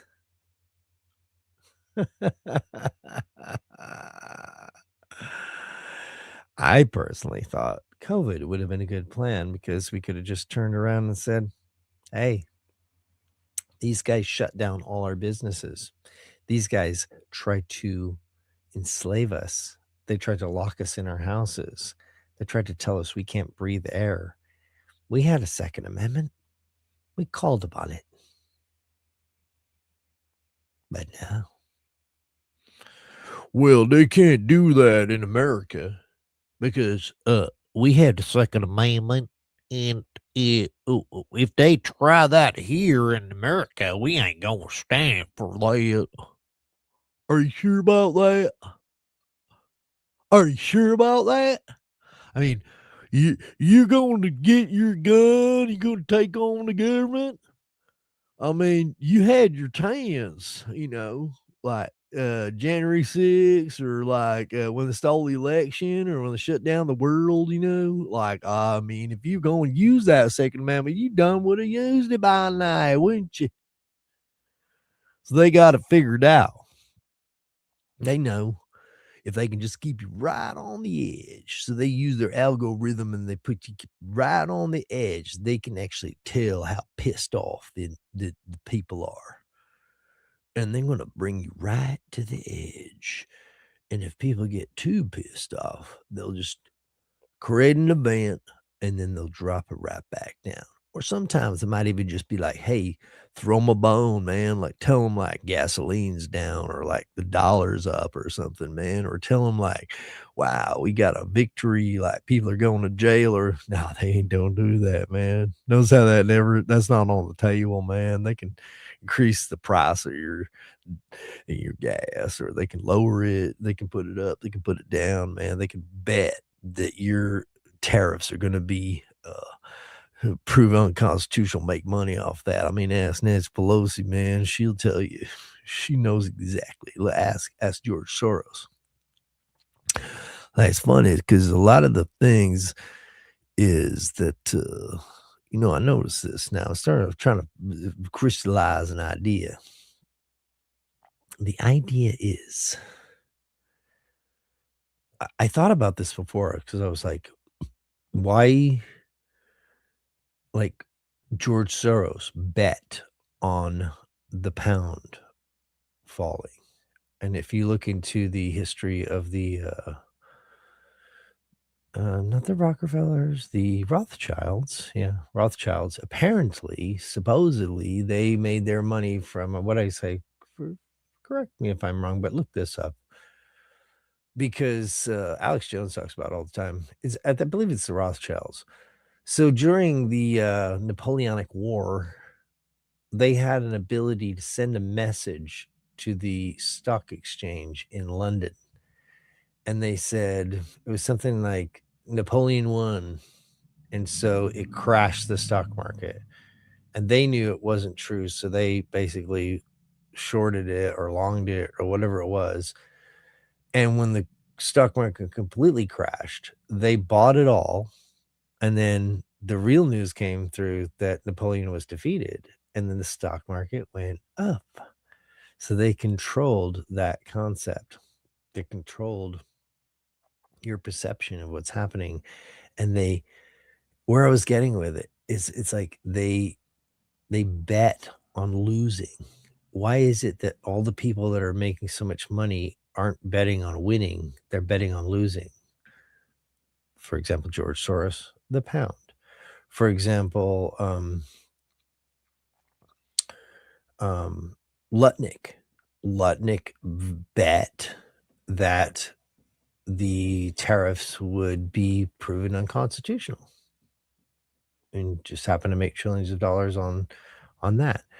Like shorting silver, shorting this, shorting that.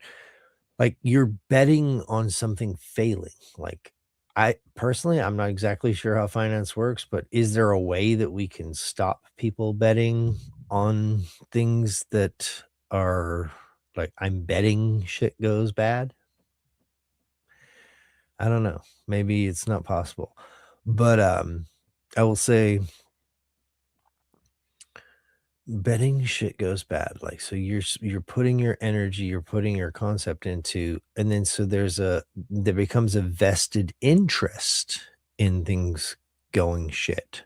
Like, I bet there's going to be a Black Lives Matter protest that's going to burn down LA. It's like, no way, dude. That's not going to happen. It's like, well, I've got a few million on it. And if it happens, I make 20, 30 million or a billion because it was, 100 to 1 odds. So I kind of need that to happen. Or kind of like Lucky Larry Silverstein. Stein. I forgot how he pronounced his name. But Lucky Larry Silverstein. Stein. I don't know. You guys tell me. Drop it in the comments. He bet money that the World Trade Center would be destroyed and made sure to keep terrorism in there. And he also doubled it up because there was 2 buildings.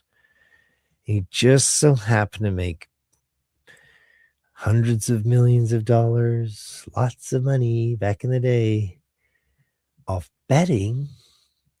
But his money on where it paid out was if both of the World Trade Center towers get blown up by terrorists. Just if that happens. I'm just putting my money on if that happens.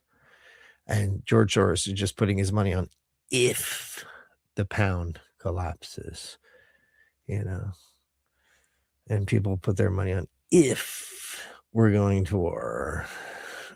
That would have been a good bet. I mean, I would have bet on that. That would have been an easy thing. So here's the thing. Don't ever bet against me. If I bet against you, like bet, like money bet, don't do it. Because I only bet when I know for a fact I'm going to win. That's the only time I bet. Other times, maybe my girl, I'll buy her a scratcher just for fun, just to see if it comes up, just for a little laugh. But when I bet, if I'm willing to put money on the table, guarantee I know it for a fact. Just so you know, don't ever bet me money because I will win. Let's hear what Owen has to say. Owen's being very calm and collected about this.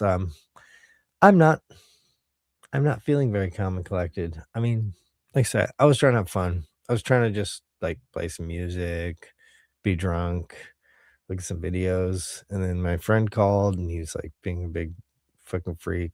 I love him. But I couldn't really conduct the show. But then he points out like, hey, dude, we're in World War III. No offense to him, but it would be very easy. Like, let's say in the future, if I go live and I say, hey, could you just do this? You just go to the live stream and you just put like a link in the comment. So when I can share the screen, I can go to this and go, oh, there it is, and find it. Because people have producers, I don't make any money. I never made any money doing this. I've been doing handyman work,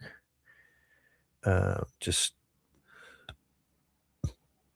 trying to get by. I do not get by doing this. I never did.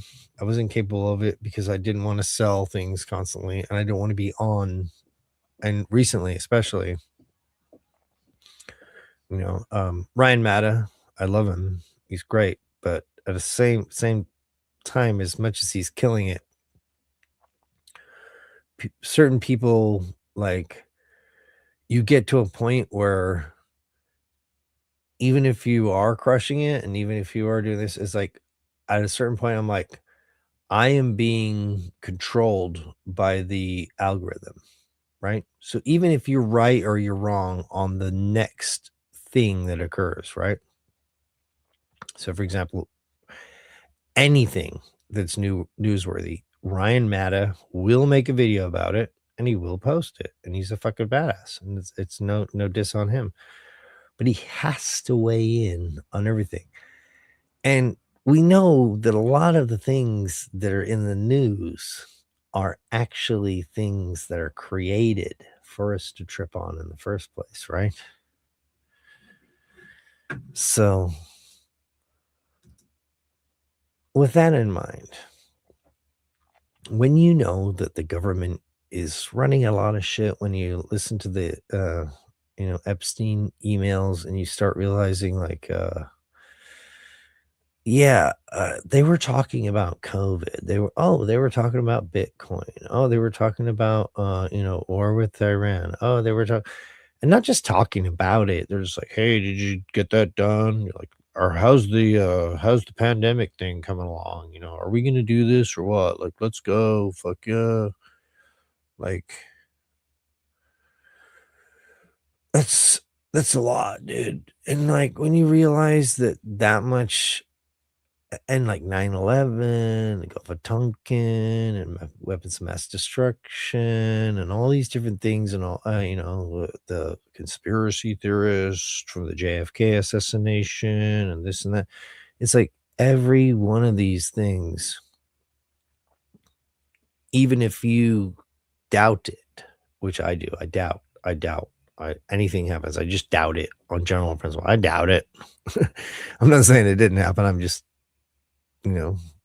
general rule, especially nowadays, this is before fucking AI, is I would just doubt right off the bat. I'm not saying it didn't happen. I'm just saying start with doubt. Nowadays, especially, you can't be gullible. But when you see how many actual world events have been admitted to have been orchestrated and created and done, and the ones that we already thought that we recognized were being orchestrated come out that they were orchestrating it, like on paper, like in emails, like through big, powerful people. They were talking about it. They were getting it done. I mean, we already knew Event 201, and we already just seen the telegraphing and the people falling over in Wuhan, which never happened. And we knew it was a psyop, and we started like being like recognizing who's a retard and who isn't. So when you realize that let's say, you have in your mind what you want to happen in America, mostly it's being shaped for you. I want Muslims gone in America. I want this in America, or like I want Jews gone in America, or black people, or a lot of these things are constructed and designed to actually destroy your ability to experience reality in the present, because you'll construct everything around like black person comes up like, oh, maybe they, when they're probably chill. I mean, I live in a pretty cool neighborhood. I mean, no offense, people living in the city, I get it. I would be concerned on certain points, but you can tell body language and stuff. It's more than it's not really a color thing. It's more about an attitude and a vibe, which you can feel and you can see. But like I say, back to, I'm rambling. El Jimador.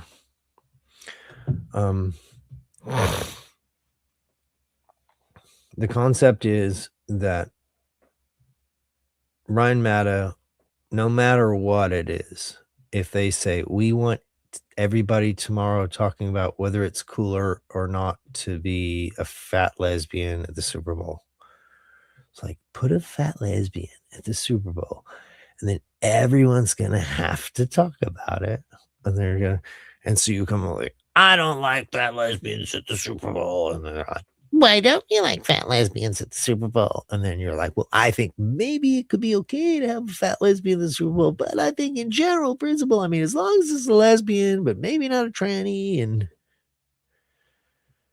see, they controlled your mind right there. It's mind control. So through Twitter and X, we are being mind controlled. Like every little fucking thing that comes up, every new topic, whether it's real or not. It's kind of funny, isn't it? It's like it always seems like there's like one of the day. It's like the one of the day. It's not just like, hey, this is happening, that's happening. There's just a thing that happens. And a lot of times it's fake. I was a thing that happened a long time ago. The only way I actually happened is because the beauty is the system thought by exposing me when I did the Hail Fauci speech, they thought everyone would see what a retard I was. Unfortunately, all the comments ended up being pro me. And they pinned their tail on the donkey because it was on fucking Colbert Report. It was on the Nightly Show. It was on Snoop Dogg talking about it. And it was the liberal standpoint. Like, look at this guy talking about how he's anti-vaccine. Oh, what a retard. And I was just there just laying it down. Talking about the Nuremberg Code and fucking keeping these people accountable. And they played the video, and the average person that they were trying to make think that I sucked were like, I don't know. I think this guy's legit. And that was what happened. And that's how I became a thing. And I just got to tell you, like tomorrow it's going to be the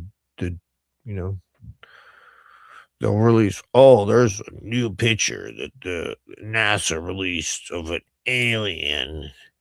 It doesn't matter if it's real, it's fake, it is or it isn't. When they release it, you're going to talk about it because you're either going to say, this is sweet, or you're going to say, I don't believe that. Or you're like, the only reason they released that is because of this. But either way, you're still going to talk about it. You see?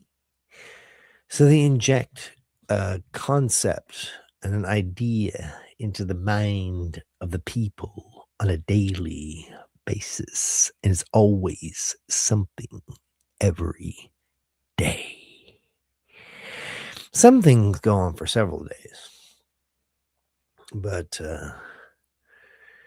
there are other things that just like every day, wake up. So, Lauren Boebert said she saw an alien. Oh my God. Do you believe Lauren Boebert? Lauren Boebert is a patriot. Lauren Boebert is hot. Lauren Boebert is... And that's just your day. It's not like, is the sun up? Is the sun down? What am I doing? How am I living my life? How am I going to create a reality that I actually enjoy existing in every once in a while? It's a good idea. I want to try it. Just kidding. All right. Hey, by the way, I know nobody's watching, but I bet there's one or two people that are watching. Just so you know, I'm actually sitting in my glass blowing studio. My hands are painted because I was working as a goyim. That's funny. Look at my knuckles. I did not do that. That's just leftover paint from when I scrubbed my fingers off for dinner. That's pretty awesome. You can see there, it's got the paint. But this actual piece of glass, it's got I actually faceted the marble on there. I cut it like a diamond. I made what's called a milli. That a millifree, like that design is actually a version of this. I made the tubing and put the little appendages on, and I also smoked out of it. But yeah, I actually cooked this thing right here in this shop. I have a glass blowing studio right there.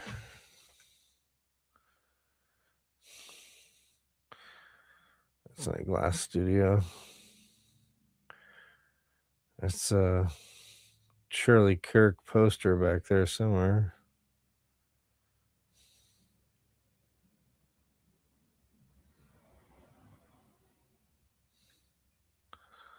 Well, it's hard to do.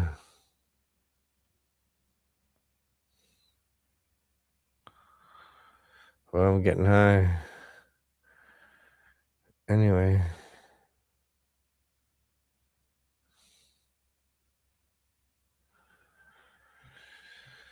Anyway, oh, sorry. I'm baked. I did not plan for this tonight. I was kind of planning on just making something funny and being buzzed. Didn't really plan on World War III popping off. Maybe it's not World War III. Maybe it's just another mind control scam. They're like, oh, Epstein files are getting a little sticky. Start a world war. I mean, do you know Bill Clinton started the Iraq war like the day the blue dress came out? Blue dress? The blue dress. The blue dress that Monica Lewinsky was wearing that had the semen stains on it. The blue dress that has Bill Clinton reclining in a chair on Epstein's wall as a painting of Bill Clinton in a dress. And Epstein was pretty popular, so it wasn't like a hidden picture. It was just like, yeah, he's cool. Classic.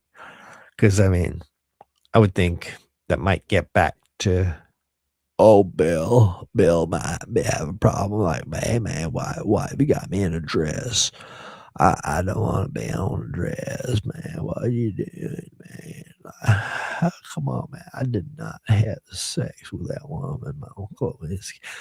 I did not know Jeffrey Epstein, man. What are you talking about? I don't even know, man. That's funny. I'm just getting carried away now. Way getting carried away. I wonder if anybody cares anymore. Am I just completely off the reservation? I guess I'm just doing this for myself. One fuck.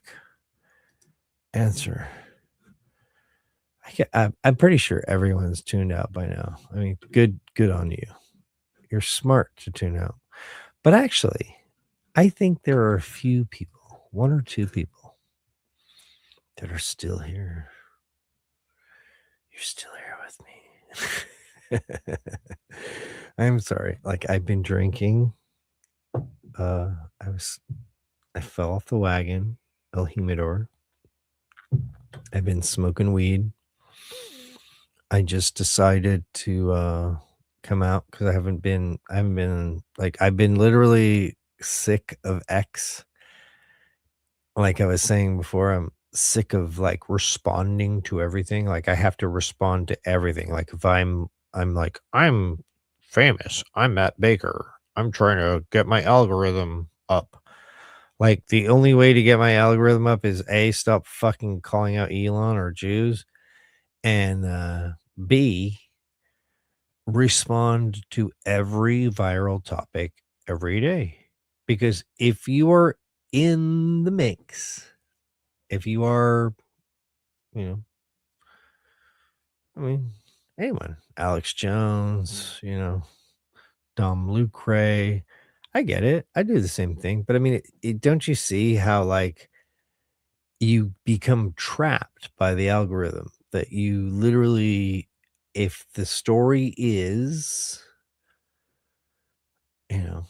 a funny guy farted on the train and everyone's talking about it, like you're gonna have to be like, this farting on the train thing, it's a total fucking psyop. Or you're gonna be like, farting on the train is classic. See how the liberals can't take farting on a train? It's like farting on a train, it's totally natural. And the other people are like, oh, from what I saw. But you're gonna talk about it, you see?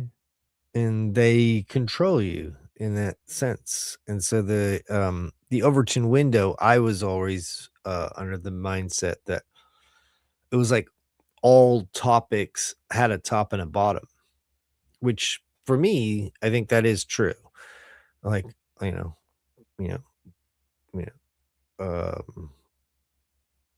let's say abortion, like, well, late term, early term, on purpose, birth control is like no birth control, no this, no sex before marriage. It goes all the way that way. And then it goes to like, we want to deliver the baby and then chop it up and fucking make money off of it. So there's like back and forth on that. So I think like every topic has a Overton window of what becomes acceptable and less acceptable. And obviously, liberals are always like trying to say, well, we just want gay marriage, and maybe we have gay people running stuff, and maybe we all cut our penises off and kidnap your children. Like, you know, or maybe we don't. And I mean, don't you all remember like I'm pretty sure everyone knew an older person back in the day when they started doing the whole gay thing. They were like, next thing you know, they'll be, they'll be marrying their dog, or like they were, or next thing you know, you'd be like, okay, granddad. Well, it's just gay marriage. Why? Love is love. Love is love. Love is love. Love is all you need. Love is all you need.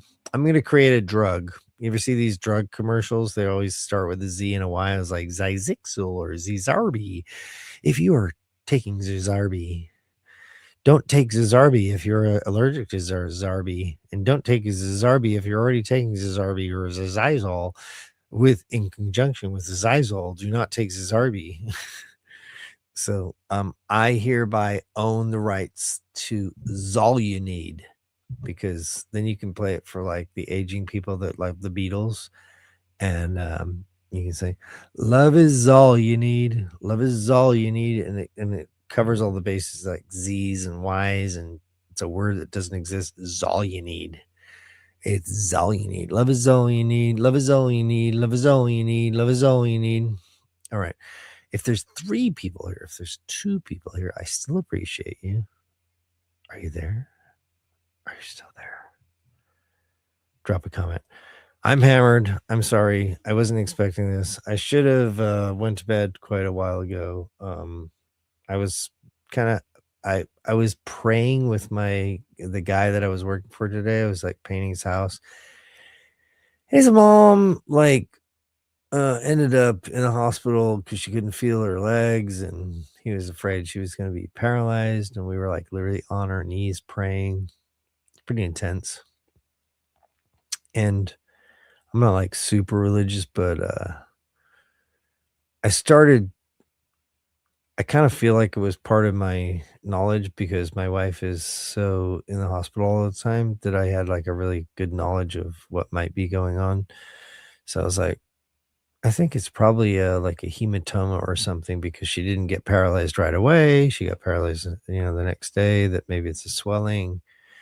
But he was like losing it. And I was like, I think it's probably this. And then he was praying to God, and I was like, well, I don't know if it's coming from God, but God creates the entire universe. So if I'm hearing something in my head, then it's in the universe, and then therefore. So anyway, I told him, I was like, I'm hearing God tell me that it's probably a hematoma, and it's gonna go away. He was crying, man. He was crying like hardcore. And turned out it was right. Now I don't know if we switched timelines because we believed it or not, but yeah. This is about as hammered as you're gonna catch me. I can barely keep my eyes open. I can barely keep my eyes open. Monica Lewinsky, she likes cigars. That's all I can tell you. So anyway, I'm just buzzed. I guess Owen's still going on. Let's listen to Owen for a second. Hopefully he's less unpissed right now. Oh, Rex is on there. Sweet. Let's hear this.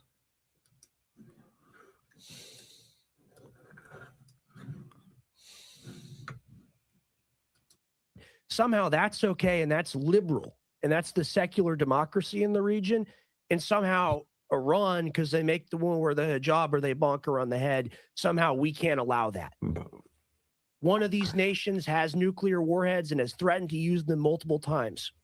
Yom Kippur War, Jonathan Pollard, 30-year prison sentence for treason. Trump pardons him. He flies over to Netanyahu, kisses the tarmac at Netanyahu's feet. And he's on video saying, yeah, we weren't getting the arms shipments that we needed. We were about to lose the war. We told the U.S., we said, use your eye on this guy. Look at our jet on the tarmac. It had unconventional weapons on it. What do you think those were? So it's okay for them to have nukes. They can have all the nukes they want. It's good for them to have nukes. Iran, they have a fatwa. They have a religious decree. It's a crime against God for them to have a nuclear weapon. That's the only reason why they don't have one. We got to kill them. We got to bomb people. We got to have dead civilians in the street for this. Just the hypocrisy of it all, man. What do you think? This sucks. I don't want to be live with you right now, you know? Well, let me tell you how sickened I am by this. This is kind of putting it into perspective. And I know I've been doing this long enough to know, and this is why I was like 50-50 on whether I even wanted to do a live stream. I've been doing this long enough to know that when you're in an emotional whirlwind over a dramatic current event and development like this, sometimes you just don't, your emotion takes over. You say things you regret. So I've kind of learned to kind of try to contain that, but it's still, you can't help yourself, right? You have to be able to just speak freely. No, I think I have a feeling I think that this current feeling I have will remain. I would rather go to jail for 60 days in the Biden administration for speech than have to continue with this foreign policy of death and destruction. That's how sickened I am by this. That is how absolutely sickened and disgusted. I would rather serve time in prison. I would rather do a 2-month prison sentence at the corruption of the Biden administration than have another lying, fake, two-faced, phony, blackmailed, lying, warmongering president make my blood and treasure spilled into the Middle East, embarrass my country on the world stage, remind me once again how our government is totally bought and paid for. I would rather have that. That's how disgusted I am right now. But they do it in your name. They do it in your name. They defame all of us, Owen. They defame all of us constantly. People around the world, because of our government, because of our bought and paid for government, owned by that same country in the Middle East, by the way, they associate it with us. It's a slander on us. They owe us a redress of grievances for that. And as far as, we're going to see this of, this is obviously not what we voted for. I'm embarrassed by this. I have no problem calling out Trump on this. But, I mean, here's what you're going to see. I'm already seeing some of it on my feed.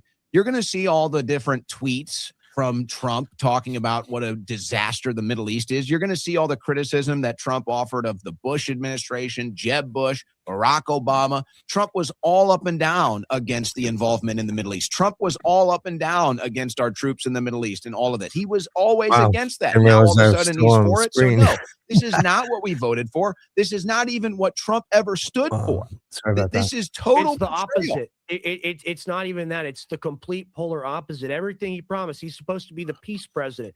He's supposed to be It's the not guy about that's what he obsessed with getting the promised Nobel or he Peace didn't Prize. promise. I He's the get guy, I it. ended It's 7 okay. wars over and Good over and you. over Sorry. again. What Yeah, about this I one? know. No, for real. I love Rex. I don't understand this. If you're ever on a podcast, this is like my number one peeve is like move your camera down, move your camera up, move your camera in, move your camera out. Like they're about the same. Like all you have to do is just like move your camera down and then you look like you're in the same room. Like please come on.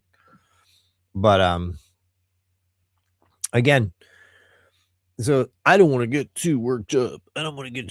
No, I get it. I do. I know I got worked up earlier. I got a little worked up. Felt the old Hail Fauci come back, But it's just like been a slow drip. It's a frazzle drip every day. It's a little drip, drip, drip, drippity, drip, drip, and it just always gets worse, and it just keeps going in that same direction. I was saying to my wife, like, this is like it's a microcosm for the 2 people that are still listening. The microcosm is that every little thing every day gets just a little worse, except for like AI is cool. Like, I mean, we're going to space. I mean, are you going to space? No. I mean, AI is going to solve all your problems. Does it solve any of your problems? Not really. AI is going to make some really sick memes and video. That is actually happening. That wasn't on my bingo card or my wish list of things that I needed to happen. You know, I'm cool with it because I'm a creative person. Like, I have literal whole movie scripts in my head that I already thought like would be amazing, and I've told people them, hoping that somebody would render it, but knowing that the budget of this movie in my head would be a lot like Matrix level. Like, the movies I come up with in my head have like Matrix level budget. And I have them. I would say I have them written down, but I don't physically. But like, I've said them so many times, like they're in here. There's a few. Extreme Altitude, Frying Balls, the movie. Interesting concepts. Brand new concepts that no one's ever thought of. But yeah, I'm buzzed. So in the future, don't do the, like, if you ever are live with anyone, like if you're on with Alex Jones and his head's like this big, like, at least try to shrink your head a little bit. Like, you know, you can move your laptop away a little bit like this. And then if he's like, oh, hi, then lift your camera up. Like, this is funny that Alex Jones's son, who's a friend of mine, and Owen, who's a friend of mine too, just wouldn't just like say, hey dude, like lift up your camera. I think Owen's kind of enjoying it personally. Maybe is this the thing he realizes? Let's catch up. Anyway, so again, it's like, I'm not ready to get angry, or I mean, I get it, because if you get angry, like, you kind of have to pick what it is you're angry about. You can't be like, I don't like it. You know what I mean? It's like, either I hate Muslims, or I hate Trump, or I hate the government, or I hate the Jews, or, you know what I mean? You're like, there has to be a thrust.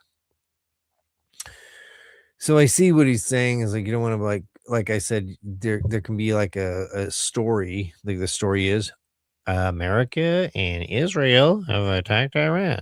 And it's pretty funny that they made it. That story is America and Israel at this point in the game. Like, couldn't they just say America attacked or Israel attacked? Like, and we backed them up. But it was like America and Israel attacked. Like, when we're pretending America and Israel aren't connected, and then like the propaganda media is, like, you got to look at it two ways. Like, so in my mind, when I see him come out and say, "Oh, America and Israel," it's like, here we go. But like, that's reaffirming what I know to be something that I've been seeing telegraphed for a long time. Alex Jones, we, you, me, everyone has started to understand that when they keep drumming a certain beat, you know, you can talk all the shit you want about Alex Jones, but back in the day, he'd be like, it's like when a new car is coming out. It's like the new car is like, oh, you know, Dodge F-150, the Ford F-150 Country Edition, and it's got like a specific like rollout thing, the tailgate and all that. So they'll create the promo before they actually release the thing, and because these people are in, I'm honestly a kind of a propaganda merchant myself. I mean, I like the propaganda world, but I always fight propaganda for truth and reality. But their propaganda is like constant, like, you're pathetic, you're lame, or you think you're winning because you're losing. It's like, it's always like convincing you're winning because you're losing. It's like, You're winning by not having any children. You're winning by not owning a home. You're winning by not having a car. You're winning by mixing your race. You're winning by not having a religion. You're winning by, which is the opposite to what the people that are trying to tell you you're winning believe. Jewish people, for example, they are all about family. They don't really like intermixing. They think they're the best. They think they're genetically superior. But they are. They're up there because if they really do run as much as the things that the goyim say they do, then you got to give them some props, right? Come on, don't you give them some props? You'll be like, God, the Jews. The first thing I ever said when Stu Peters brought this up to me, because I was on, like, my wife was in the hospital for having pericarditis from vaccinated blood. So that's why I was on Stu Peters talking about it. And Stu's like, you know why? I was like, why, Stu? He's like, because the Jews. He started going off about the Jews. Like, I never really heard the whole spiel and understood where it was going. And I'm literally talking about my wife is in the hospital, like having trouble that her blood is like infected by getting a transfusion as she's on her deathbed. And he's like, it's the Jews. And I was like, Stu, please stop. I go, and then, because at that time I didn't really look into it at all. I just 100% assumed the Jews, Holocaust, they're always oppressed, poor Jews. And if anyone says the word Jew, I'm already as me, I think I'm in my own mind. I think I am free thinking, but I am not. Because when Stu was like, wow, it's the Jews, I recoiled. I was like, oh my God, I can't say. I actually got put on the cover of a magazine for it. It was Jewish, weekly, or anti-Semite. I didn't make anti-Semite of the year, but Stu was like, well, there has to be a final solution. And I was like, well, Stu, I don't think so. And I was on the cover of the magazine, the Jewish magazine, right-wing podcaster, who technically I am, and also theoretically Stu is. He's beyond podcaster. Calls for the final solution. But that was not true.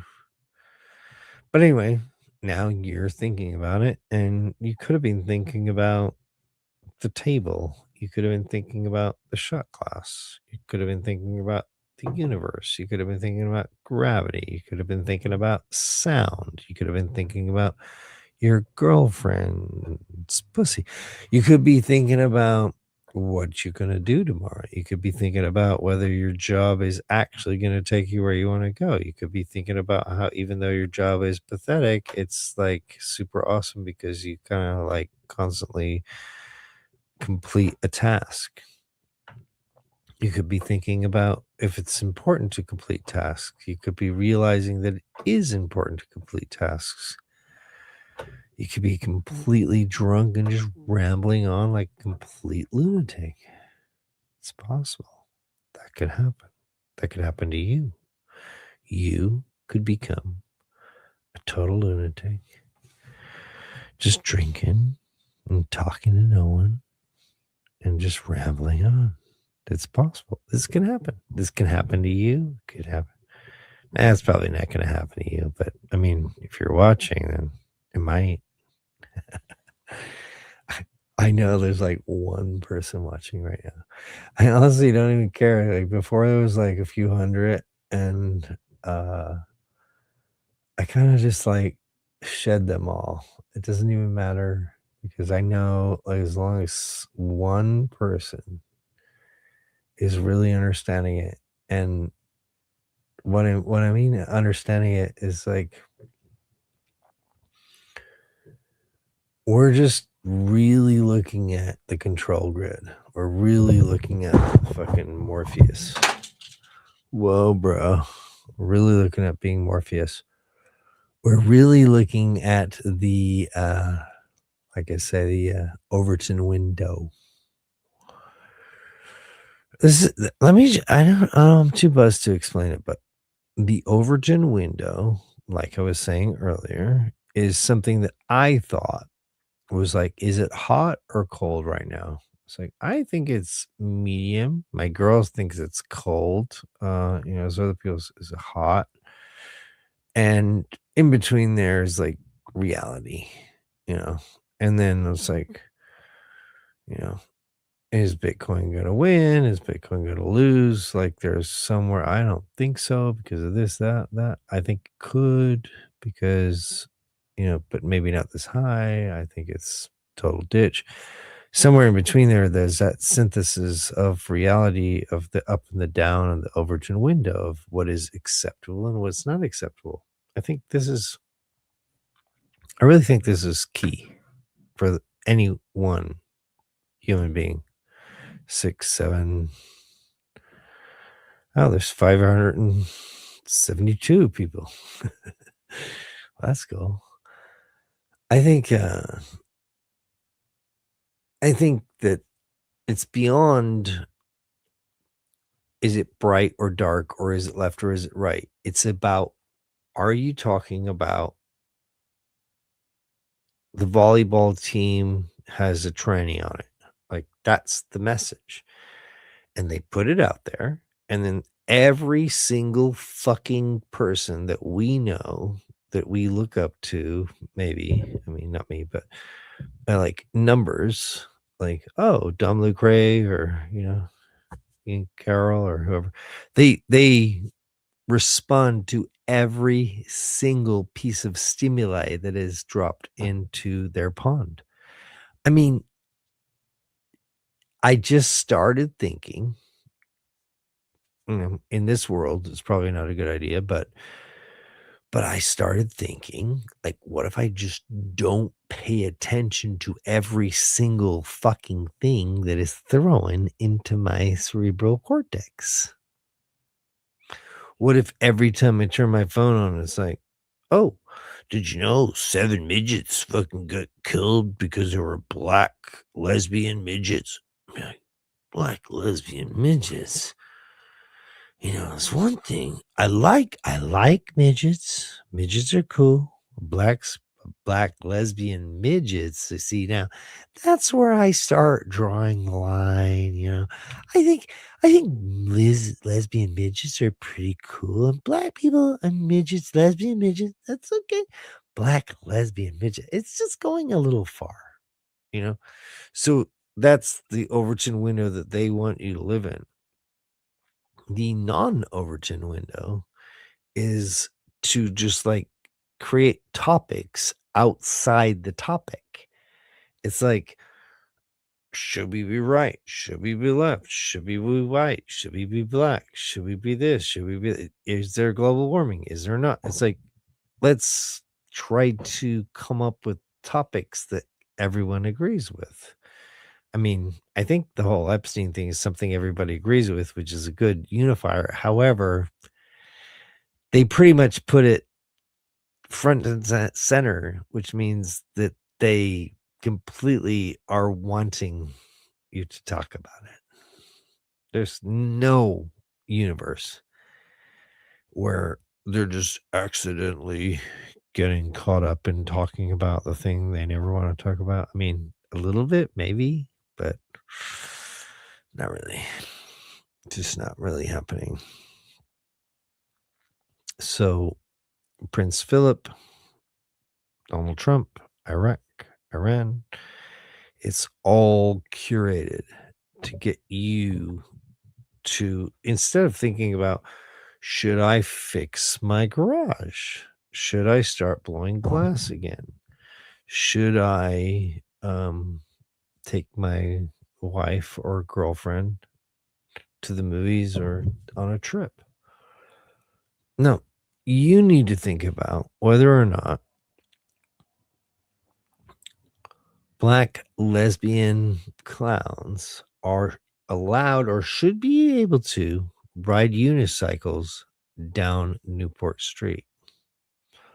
There's a lot of people are saying they don't think that's a good idea.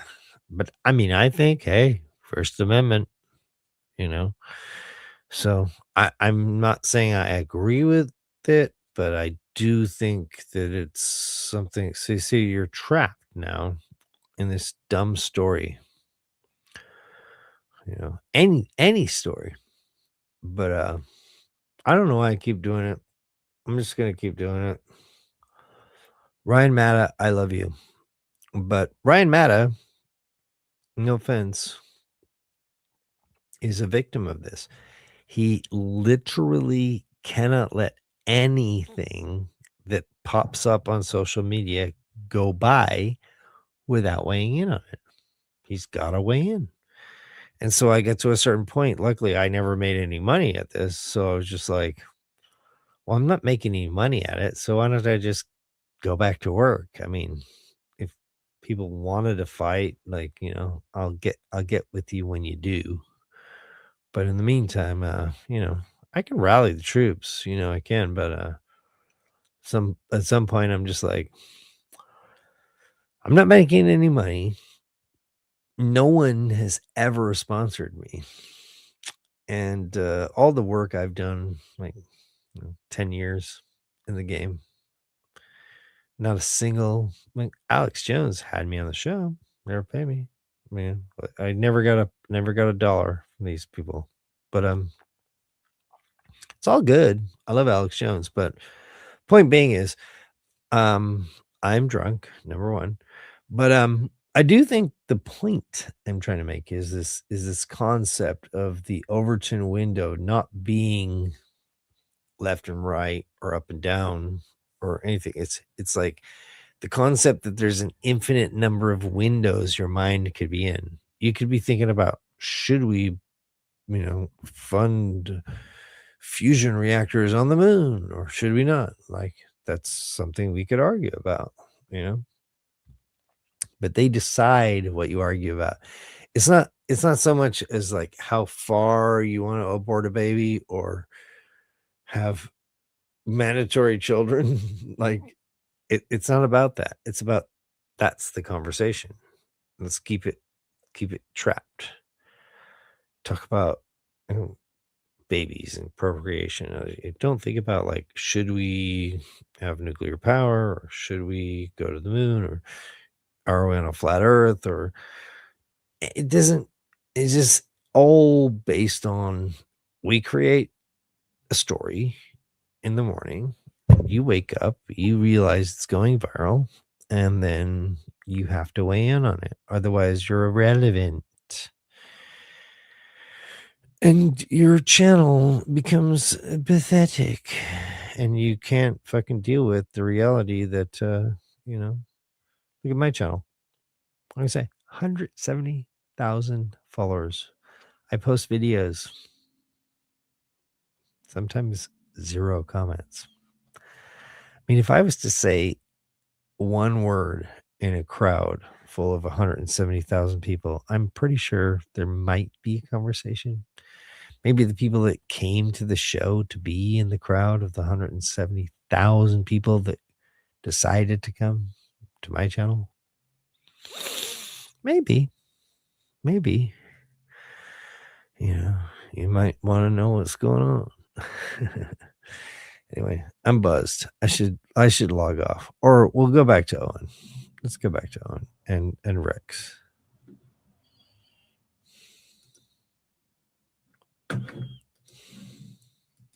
Donald, what about these? This is the big one.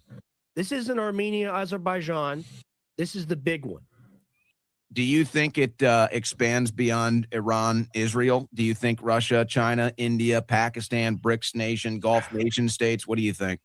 I hope not. I don't think so. So, of course, China's got that security agreement with Iran, and there's a lot of theories. I heard McGregor talk about this. I also heard Lawrence Wilkerson talk about this. Colonel Lawrence Wilkerson worked for Colin Powell. There's a lot of talk of weapons testing, of these other countries wanting to test things in this theater once it fully pops off. Trump's declaration of wanting to annihilate their Navy, quote unquote, I believe that's what he said in the clip. There could be submarine assets deployed to the region. I was listening to Lawrence Wilkerson talk about that. Apparently, the seas around there with the salinity and the currents and stuff, it's very easy to hide things in those waters. It's like one of the most dangerous places in the entire world. I just watched him and Larry Johnson cover that on the Intelligence Roundup. So I don't know. I hope not. I don't think this goes nuclear, at least not initially. I hope not. I hope not. And this is all speculation. I'm a total layman amateur. I'm just a geopolitical news enthusiast at the end of the day. I'm not really an expert. But for all the coverage I've seen of this since the 12-day war, I do think it's going to expand. I just don't know how big. I think Russia is spread too thin right now with Ukraine. I don't think they can really get too involved in this. They might show some symbolic support for Iran.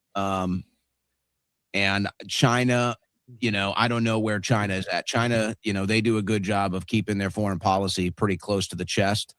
So I don't really know if anybody can say for sure. I think China has shown some symbolic, about their diplomatic arrangements, but as far as them getting involved, I would say that's a mystery. The wild card, I think the wild card in all of this is actually Turkey. And I think that we've seen Israel already say just 2 weeks ago, the propaganda started coming out of Israel and Israel mouthpieces that now we need to do regime change in Turkey and we need to start a war in Turkey. We know Turkey is not too friendly with the current regime over there. I think Turkey could be the wild card here that might open the crevasse for other countries to start looking at getting involved. I think they've bit off more than they can chew already with Iran. They lost the 12-day war badly. Israel's the size of New Jersey. Iran's the size of like 2.5 Texases. Right, it's 92 million people versus 9 to 12 million people. I forget what the exact statistic is on Israel, right? And there's just a lot more surface area. Iran is heavily the topography of it. It's all mountainous terrain. They can hide things underground. They can hide things under giant hills and giant mountains. The Israelis don't have any of those options. So if, like during the 12-day war, if they start taking tens of billions of dollars in property damage. And unlike when we dropped the bombs on Fordo and we claimed it was all eliminated and there was no problem, if it continues on into a months-long campaign, which I think if key leadership survives, I think it will, I think Israel's going to lose. I think America is going to be forced to actually go into the region with boots on the ground or whatever that means. Whatever it means, we're going to send people in there. Special forces get sent in there. They get messed up. We got to send the Marines in after them. Then we got to send the Army. Then we're all fucked. Pardon my French. And I think maybe Trump has some idea of that when he talks about there could be loss of American lives if they're not successful with these assassination attempts. And it looks like they're just going to do carpet bombings. I mean, that's my interpretation of what Trump said. And that's the Israeli playbook, is they're just going to blow up everything. Essentially, they're just going to bomb everything and then find out who's dead and who's not. And hopefully it's the people they want dead. And if it's not, then I do think there will be repercussions as far as Israel is concerned. And it is funny too, and this is how disgusting and one-sided the coverage is. Israel, if this pops off beyond, let's say, 12 hours, Israelis are going to be in bunkers for potentially days or weeks. Yes. Their economy is going to be shut down. The children won't be going to school. And this is why a lot of Israelis, you don't hear this in the Western media for obvious reasons, but this is why a lot of Israelis, they've been fleeing. Israelis have been fleeing the country because they've expected that this is going to happen, that Netanyahu. Mass exodus. Yeah. And because they don't want to live there, which is ironic, of course. And then you got the monsters over here like the Levins and the Loomers and the Lindsey Grahams. They're not going to be going over there to fight. I can't, honestly, Rex, I'm so disgusted, and I'm already seeing some of it on my X feed. I shouldn't even look at it. I'm just trying to get, any breaking updates right now. I'm already seeing the people celebrating this. I'm already seeing the people posting the foreign flags. I'm disgusted. These people are just, they're sick. They are. We deserve what we tolerate, man. We deserve we deserve. Look, I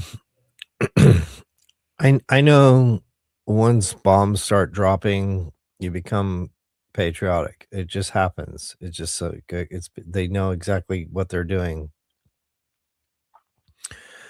I just want you to know, like we literally talk about it like it's a football game. Even Owen and Rex here, they're like, we take them out. We take out bombs underground. Maybe, I mean, probably a few people got blown up, dismembered. But I mean, when you look at what happened in Gaza, I mean, it's just a lot of legs blowing in the air. It's a lot of babies that are mutilated. It's a lot of women that are just destroyed. It's a lot of human life just eviscerated. And I want you to remember when you're like, we took them out. What is took them out? And then who's we? Because like during Iraq War, even back then, I always used to say this is like, we? I didn't vote for this. Like, what do you mean we? We took over Iraq. We told Saddam. We bombed this. We did that. It's like, I didn't. It's like, what did we had slavery? It's like, no white people nowadays like are like, yeah, let's start enslaving people. Like, the Jews still think it's pretty cool, so it's kind of weird that it's not an instinct for us. But it just remember when you say we're blowing up, we dropped the bomb, we're handling it, we take care of it, we and like surgical strike or collateral damage. That's baby arms exploding in the air at the speed of sound. Okay. We tolerate, we've put up with this for far too long. If you are someone that's not pro-peace, if you're someone that's not anti-war, then we can't be associated with you. And you don't get to pretend that you're a conservative. You don't get to pretend that you care about people's rights when you want to kill people in other countries just for being there and not submitting to your tyrannical rule. So I'm sitting here and I haven't seen any of that. I'm expecting it, like you said, from the Loomer, Levin, from the Lindsey Graham, Ben Shapiro types. And it's this very sick thing that they do. Not them, but people like Trump. Like when Trump does that speech and he talks about the soldiers that have suffered with like IED injuries. Like we've all met people that have like taken severe injury in war. We've seen amputees, paraplegics. We know what that is, right? And that elicits that genuine, real, positive emotional response. I have high school friends that did tours, came back with missing limbs. Yeah, so that elicits that legitimate feeling in you of caring about another person, and then they marry that onto the sick, parasitic feeling of we're going to go to war, we're going to kill all the people responsible. Anyone we hit is someone that deserves to die, and that justification just isn't there. But that's what they're doing, and it's the most fake ChatGPT narrative. You can ask ChatGPT a way to frame anything or make anything sound correct. They're like, how do I make murder and death sound all right, fun, and justified? And it's just complete HR slop. That's all I see. Well, I mean, and in fairness, the other times where I've been disgusted over foreign strikes, we go back to the first administration with Syria. We can even go back just last year with the Iran strikes. I mean, at least to Trump's credit, it was like, okay, we did it, and that was it. I mean, sure. That's a fact. That is how it went down. This is the first time where Trump it seems like he's coming out and greasing the skids for a larger war. This is the first time where they're actually saying, no, this is about regime change. So I don't think the response here is inappropriate to say, hey, Trump has a track record of just making a strike and getting out of there clean. Venezuela, Syria, whatever, Syria is a disaster now. That's a different story. No, Trump just came out and said it sounds like Trump just came out and said we're doing it. He used the words where he said that's he what happens. Specifically said it's over, Johnny. Get in the streets, take over the country. Before he's like, well, we had to do what we had to do. Congress hasn't declared war. The president has unilaterally, illegally, in violation of the Constitution, declared war. Maybe it is. That is what just happened. It's totally illegal. He's going to be impeached. 100%. Blatantly illegal. 100%. And it's like you were saying. It's like you were saying, it gives the Democrats mandate from heaven to rule for And 1,000 no years. offense, but It destroys the I Republican remember Party. I was people listening were to your talking about broadcast. like It was we so good. What we was have the to point make you it a were making? law that What was the if point you you were making about have a that? Do you declaration of remember? I'm war, kind of that blanking a a little certain bit amount of because it's late. people have Was it to this say morning this that and that. Texas It's would like, turn blue? By the sorry, way, and they haven't this one declared might be a war. reach. They're We just know they it's look at a all it's the an different factors incursion. before they do It's these a strikes. it's a Early voting just ended in if you Texas want to today. blow I up don't the know. That drug might, I'm cartel, just it's looking like, at all the oh, different they're factors. terrorists. Early voting So you ended in can Texas literally today. call So a anyone lot a of people have terrorist already and then just voted. get I over wonder how all many people might have laws changed for their that vote after they saw ridiculous this. who you are. But nonetheless, it's voted. So I don't know if that's what we were getting at. I could see this I think turning so, yes. I could see this turning Texas blue. That's how bad this is. I really could see this turning Trump is giving the Democrats the wet dream of Boardwalk and Park Place. Trump is giving the Democrats the wet dream of California, New York, and now potentially Texas. That's how bad this is. Yeah, every policy that's been executed by this administration when it comes to how we deal with things across the globe, they've exhibited a complete lack and disregard of care for anybody else in the entire world. It's just America centric. We can do whatever we want. And that's how we treat Venezuela. That's how we treat Russia. That's how we treat the European countries. There's only one country we don't treat like that, though. It's Israel. And we do whatever they tell us to do. And so when kill the most Netanyahu people. makes, I think he broke the record. They kill the most people. They've totally violated the peace deal, by the way. Trump said they can't go to the West Bank. Nope, we won't do that. Zero tolerance for the West Bank. Now there's a U.S. consulate in the West Bank giving Israel the territory. By the way, it's breaking right now. Missiles are headed towards Israel. So there you go. Go figure. Well, welcome to Hell World. That's what I've been saying on stream. Welcome to Hell World. I had people in my live chat tonight when I went live at my regular time at 7:30. I had people saying, you're going to be back tonight. You're going to be covering the war. I don't know if people are psychic or they like vaguely jinx things. That's why I don't like to say certain things out loud. You kind of self-fulfilling prophecy is a dangerous thing in the world. But I mean, damn, like we're here. We're here, and it's just I don't know what you were up to. I mean, it was probably right at midnight. And I'm like, okay, midnight, I'm getting ready for bed. I mean, literally like about to brush my teeth, go to bed, call it a night. And then it comes across the news wire. And so first it kind of hits you. But then also, you host your show, you're in media. So, there's also this gravity to get out there and report when there's breaking news. It's literally. I was out with my dog. I was out with my dog. And then I look at X and I'm like, well, I guess I got to go back and turn on the computer. Like, I mean, I thought this was going to happen a lot earlier. I thought this was going to happen last year. I was wrong about that. We've taken a lot of time to kind of start feeling our oats. We've done these military operations in places like Venezuela, but it's like you say, this is not going to be like one of those conflicts. And I think it was very smart for Trump to make the point of we obliterated it, leave us alone, right? At the end of the 12-day war. Yeah, that's what he was doing. That's what he was doing. He knew it was a lie. That was solid. Yeah, he knew it was a lie. It was him trying to get the warmongers off his back. It was like, hey, guys, stop saying it wasn't blown up. Like, we're trying to stop the war. We're trying to stop World War III. Like, we blew it up. It's over. All right, we got to move on.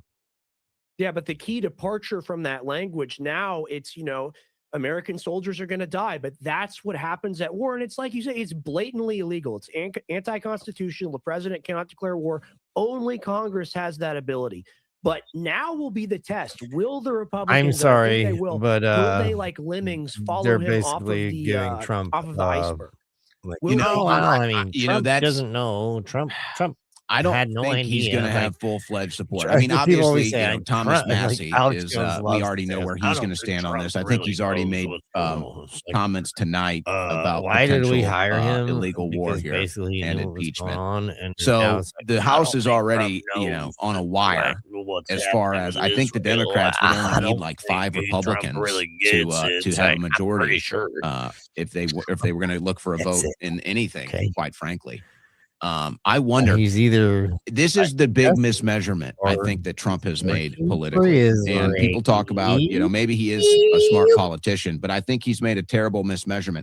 And If he thinks these Republicans feel doesn't like matter they whether are loyal everyone's to gonna get in him, line or if and he all the thinks these Republicans are going to MAGA stay card loyal is- to him, is be he's like, grossly "Oh, mismeasured it. we If need they to read the let go of room, Iran. We're all if about they it, read the bro. temperature in All the these room studies and been they doing think with it's now it. more advantageous for them to Word turn is against peace, him, bro. they will in a Word heartbeat. is peace. 110%, Yes. enough Republicans will turn on him in a heartbeat and impeach him, potentially even before the midterms. After the midterms, I think it's over now. 100% Democrats are taking the House. I would say by the end of next week, the odds flip that the Democrats take the Senate as well. Has there ever been a bigger riches to rags story that you can think of? Well, they're making plenty of money. The Trump family is going Yeah. to take off with billions or even hundreds of billions of dollars after all. I of mean, this is social done. credit. I mean, that type you can't buy. No, I mean, that I- belief. it's unreal. He could have been like the trajectory that we had envisioned and whatever. I don't even Reagan. care. Beyond Reagan. I don't even care about people insulting me for supporting Trump and all that stuff. Have at it. I'm not here to push back on that. Have at it. I can't deny I supported the guy. I voted for him 3 times. Have at it. I voted for him twice. So Yeah. I'm okay. Have at it. I'm not a sellout though. I'm true to my beliefs. I'm true to the principles. And so that's why I'm so distraught over this. But I think the trajectory that we had envisioned was like the next great American president beyond Reagan, right? Like even Washington-esque. Like this guy was going to drain the swamp, arrest the deep state, re-envision the country, bring the money back, cut all the funding, cut all this. Like that's what we anticipated. And now it's becoming the exact opposite. I am curious. I want to ask you, you might have been too young. Were you were probably not, you were probably too young for when Bush declared war. Definitely. I remember 2008 and after. So Okay. I remember it was it was a very distinct memory. I was at a friend's house for whatever, playing video games all night, and we're sitting at dinner.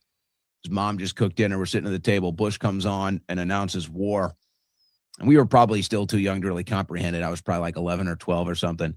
But Bush comes on, announces war, and I could see the shock. I remember her face when it happened. I think she even like dropped her silverware on the plate. She's like, "Oh my God." And she was like, kind of took a deep breath, and she immediately prayed. This is like the first time where I ever kind of have that same sense of like, oh my God, like what is about to happen? yeah. Yeah, I mean, it's making me sick, man. It's making me feel physically ill, and that's something my dad always says. And I think it is true. Like, if he gets a feelling about something, he starts to feel pretty nauseous. I feel pretty sick about this right now because we don't know what this is going to turn into. But keep in mind, we've spent hundreds of billions of dollars on war just in the past few years, especially in places like Ukraine. But in Ukraine and Israel, we spent tons of endless trunks of money. We've given them endless trunks of money. They told us in 2016, after Trump won, that $5 billion was too much to build the wall, and that it couldn't be done, that it was too expensive, and that it was evil of him to ask for that amount of money. They cut the corporate tax rate. That's $800 billion. They've given $600 billion to Ukraine and Israel. The money's not real. The system's not real. They're all empty suits. They're all interchangeable. You just swap one guy in after another, one guy after the next, and it feels like he's just the final culmination of that system. And I don't know what comes after. I don't think people are ready for a world that's post-Trump. I know we all think that we are, but when he's gone, he doesn't dominate the news cycle. These changes to governmental structure and the increased power of the executive branch, it's really going to be felt. Yep. And that's what people aren't ready for. And that's what I see coming. And we're talking about technology. We'll see how far it gets in the next 2 to 4 years. But I mean, they're going with all the data centers, quantum computing, nuclear power. I mean, they're going for, it's going to be, right now, there still has to be some manpower. Like they can't just run a surveillance grid 24/7. They don't have the energy. They don't have the data centers.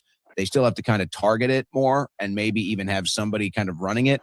What they're trying to build is an AI surveillance system, and Trump is bringing it in. He's signing the bills. Yes. All the people are surrounding him.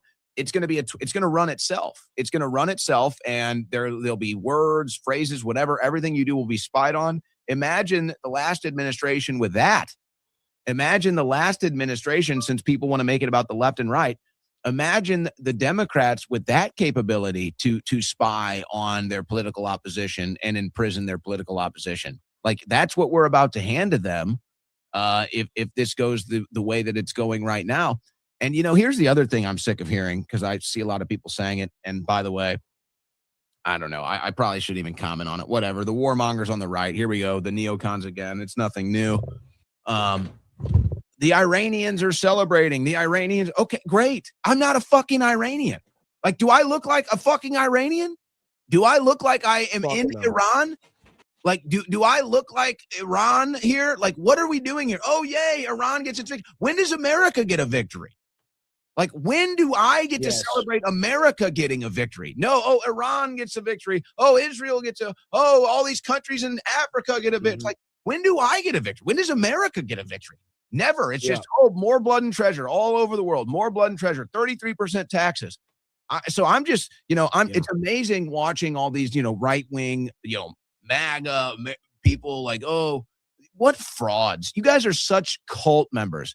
These people are, the cult of MAGA is now worse than anything on the left. Yeah, well, they've been made proud of their servitude, man. It's very clear that they were after the sizzle and not the steak of what our movement was actually about. They knew nothing about the genesis of our movement. They knew nothing about the Tea Party. They knew nothing about where the origin, the energy, the Pat Buchanan, all this, where this truly came from.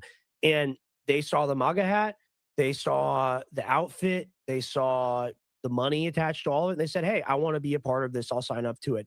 And there are a lot of people that cover up for this administration. It's been really disturbing to see, not just the people that tacitly cover up or give promo to it or do the tweets to get promoted in the algorithm for money, the people that actually campaign and are pro-war or pro-regime change or pro-intervention, these are collaborators with war criminals. That's how I see it, especially the ones engaged in subversive activity against the United States, which is what I believe this mass media campaign is. Of course, that's just my opinion, but we're seeing a lot of it.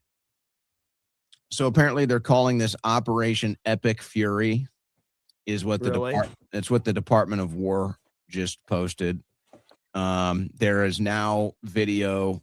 Well, I don't know. We'll remain skeptical about everything. We're in the early phases, but there is allegedly now video of missile impacts in Israel. So this is all developing right now. It's funny because another part of me too, and I think we have a lot in common. Another part of me, aside from the disgust of our political system, it also is like a motivation to be a better person. It's like I see how corrupt and disgusting our political leadership is. I see how corrupt and disgusting our media is. And I see how grotesque and just filled with filth. And it's just like, oh my God, I need to get as far away from that as possible. How can I be a better person? Like Lord God, purify me in this filth that I'm in. Like, Lord God, I do not want to be associated with this filth. Like, Lord God, purify me, make me better. This filth that I'm surrounded by, these demons that I'm surrounded by, these bloodthirsty monsters that are everywhere, Lord, like, purify me. How can I separate? I need to be fully separated from these people. I need to be fully separated, and that's how we begin the process of separating our entire country, our lineage, our heritage. It has to be separated from these people. We thought that's what Trump was going to bring about. It turns out that he's just as sticky as any of them. Yeah. Yeah, and these people, they don't have anything in common with any of us. They don't care about their family. They don't care about life. They don't care about a sunset or a beautiful day or a tall glass of water. All they care about is more money, more profit, more land grabs, more territorial acquisition, more death, ultimately. They care about feeling superior to other people and running them and ruining their lives. And you think about this, you think about the destruction that we've left in our wake in the Middle East. Think about the millions of people that have died in the Middle East due to things that we've done. Think about the open air slave markets in Libya. Used to be the most successful, prosperous country in Africa with the highest standard of living for the people. Now you got people walking around in chains on blocks. So you just think about that. That's one isolated example. Of course, Gaza is another horrible example. I was about to say great, but it's another horrible example of what's done, in the name of righteousness. And these people, that what's even more disgusting than them being outright evil and them being so crazy and messed up, it would be one thing if they were like Darth Vader or Sauron, that was what they were. They dress up as angels of light, as wolves in sheep's clothing, and they come to the door and they say, look at us, we're innocent, we're pure, all we want to do is help, and then they just stab and murder everybody in the house. Yeah. That's the best example I can give. It's like someone you pick up on the side of the road and they're faking an injury and they get in the car with you and they stab you in the throat. That's how they've treated the American public. And now we're a dead corpse for driving around the vehicle and they're using us as a prop, like Weekend at Bernie's. They've captured, conquered, and killed our country. You know we what? need a revolution to have a new country, a peaceful revolution, because the old country is dead. The old system of government, the three branches of government, the peace, liberty, and equality for all, one nation under God, liberty for all, the home of the free and the land of the brave. All of that is dead, buried, and gone. What is replaced by that is the permanent bureaucracy, the military-industrial complex, and transnational capital. Those are the three real new branches of government. And the American people, instead of waking up to this and realizing this and getting upset about it, we were pawned off on kind of a fool's gold version of the solution that we wanted, of the real revolution that we wanted. And that's what Trump has been. And that's why we got to really advocate for a post-duopoly world where we reform these systems. We say goodbye to the two-party situation that we've had. Yeah. That's my opinion. I'm done with it, because you say we have to get away from these people. I need to be delivered from these people. We all need to be delivered from these people. We have to stop accepting this system. I want very peaceful, very civil rights level protests all across the country. And, that No Kings thing, everyone went after that. Everyone said it was evil, the Antifa, blah, blah, blah. I was driving through Austin. I saw some of that. It's a bunch of old people waving the American flag. I think getting us to hate that was a psyop. That's my personal opinion. Go ahead.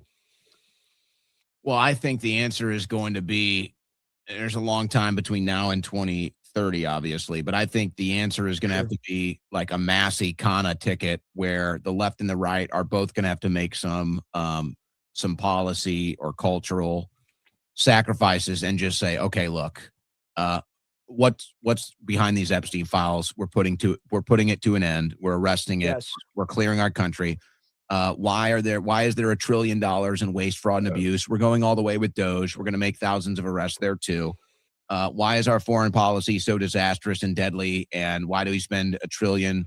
Why have we spent $5 trillion or more since the turn of the 21st century in the Middle East, and it hasn't benefited us at all? It's like, okay, let's hone in on these three things, and then we can kind of get back to the left-right stuff. So I don't know. Maybe that's where this goes. And Totally it sounds like what you were describing there was the famous poem, the famous snake poem that Trump would read during his rallies. It's like, is Trump now the snake? I mean, that's what it feels like. It feels like Trump is now the snake. Can I pull that up? Do you mind if I read it? Yeah, go ahead. I was going to say, I have it up right here. I wasn't going to read it, but if you want to read it, pull it up. The vicious snake. No, I'll read it. Sounds like it was Trump. So yeah, it does appear that strikes on Israel have been confirmed. There's very little information as far as the damage. Was Trump the snake the whole time? On her way to work one morning, down the path alongside of the lake, a tender-hearted woman saw a poor half-frozen snake. His pretty colored skin had been all frosted with the dew. "Poor thing," she cried. "I'll take you in and I'll take care of you." "Take me in, tender woman. Take me in, for heaven's sake. Take me in, tender woman," sighed the snake. She wrapped him up all cozy in a comforter of silk and laid him by her fireside with some honey and some milk. She hurried home from work that night, and as soon as she arrived, she found that pretty snake she'd taken had been revived. "Take me in, tender woman. Take me in, for heaven's sake. Take me in, tender woman," sighed the snake. She clutched him to her bosom. "You're so beautiful," she cried. "But if I hadn't brought you in by now, you would have died." She stroked his pretty skin again and kissed him and held him tight. Instead of saying thanks, the snake gave her a vicious bite. "Take me in, tender woman. Take me in, for heaven's sake. Take me in, tender woman," sighed the snake. "I saved you," cried the woman, "and you've bitten me. But why? You know your bite is poisonous, and now I'm going to die."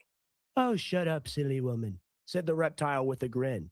"You knew damn well I was a snake before you took me in. Take me in, tender woman. Take me in, for heaven's sake. Take me in, tender woman," sighed the snake. Wow. Yeah, man, that's dark.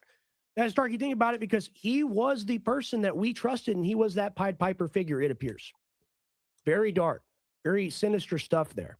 Honestly, I mean, the only internal debate I have is, was it always going to be this way, or they whizzed a bullet by him.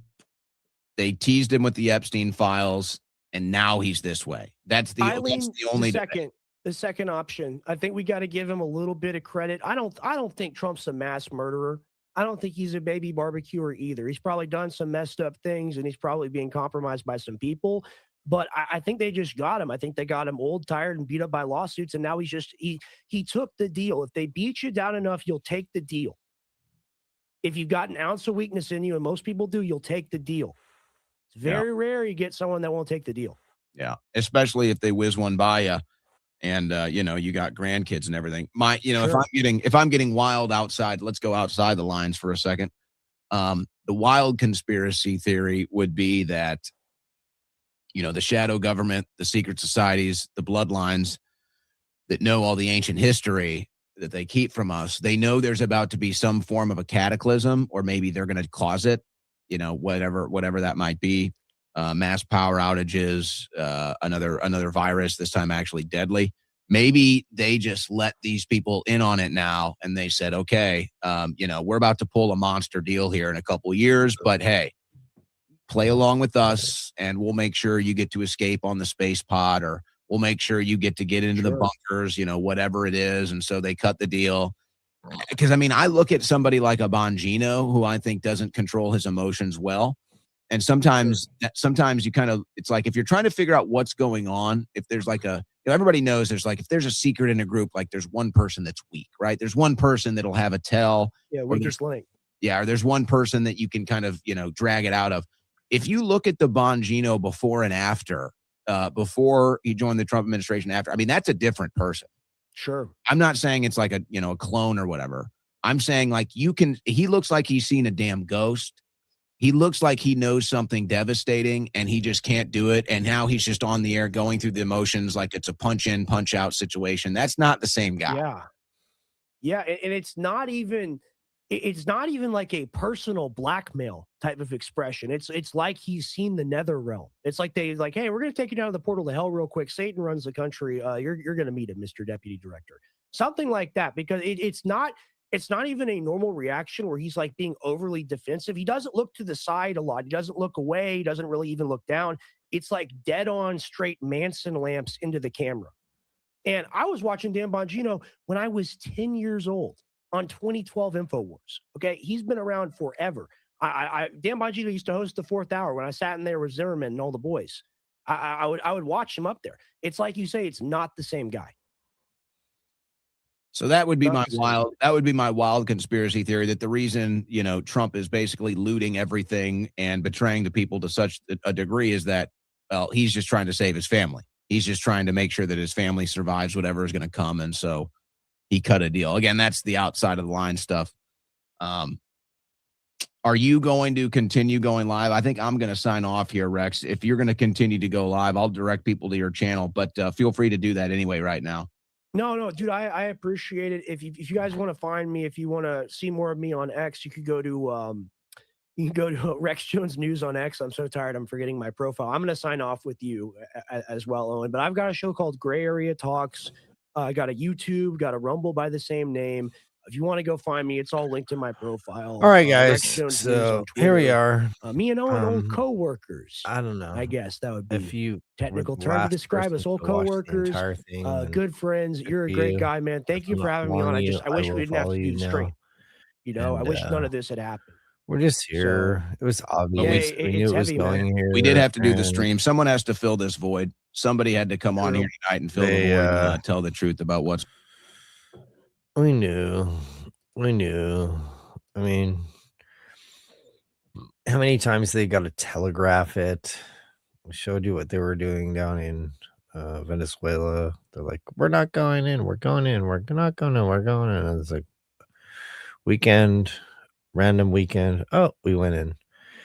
And it's, and then people think that, it's just so telegraphed, guys. All of it's telegraphed. Like anyone is like, I don't think this is gonna happen. It's like they're literally telling you like forever, this is how it's gonna go down. And people like, America and Israel are not really connected. It's like, America and Israel have attacked. Like they didn't even say America attacked or Israel attacked, and we're backing up and saying America and Israel attacked Iran. America and Israel. A country halfway around the world with no direct impact on our reality. But apparently we're always at war with them. We're always at war for them. Always. It'd be nice. I mean, the Mexico war, I started thinking about, my wife's Mexican, so I love Mexican people. I don't want to go to war with Mexico, but I mean, if you're going to be at war, I mean, it makes sense. But fighting wars on another side of the planet so Israel has a better life, and our blood, our treasure gets fucking put on the table, and our sacred honor, like they kept saying. It's like I said about the we bombed Iraq. I didn't bomb Iraq. We enslaved black people. I didn't enslave black people. We took over America. I didn't do that. I'm just here, just a human, just living. And we didn't bomb Iran either. And we don't back Israel. It's they do. And they are. And they will keep doing it. Until one day, my friends. Until one day. My next song, one of my next songs is called If Not Now, Then When? And the other one is called Silver Haze, which is about chemtrails. Silver haze, blue skies back in the days. Now all I see is silver haze. If not now, then when? If not now, then when, my friend? Those are the hooks. Anyway, I appreciate y'all. I know nobody watched this, but I love you guys anyway. Gotta end this thing.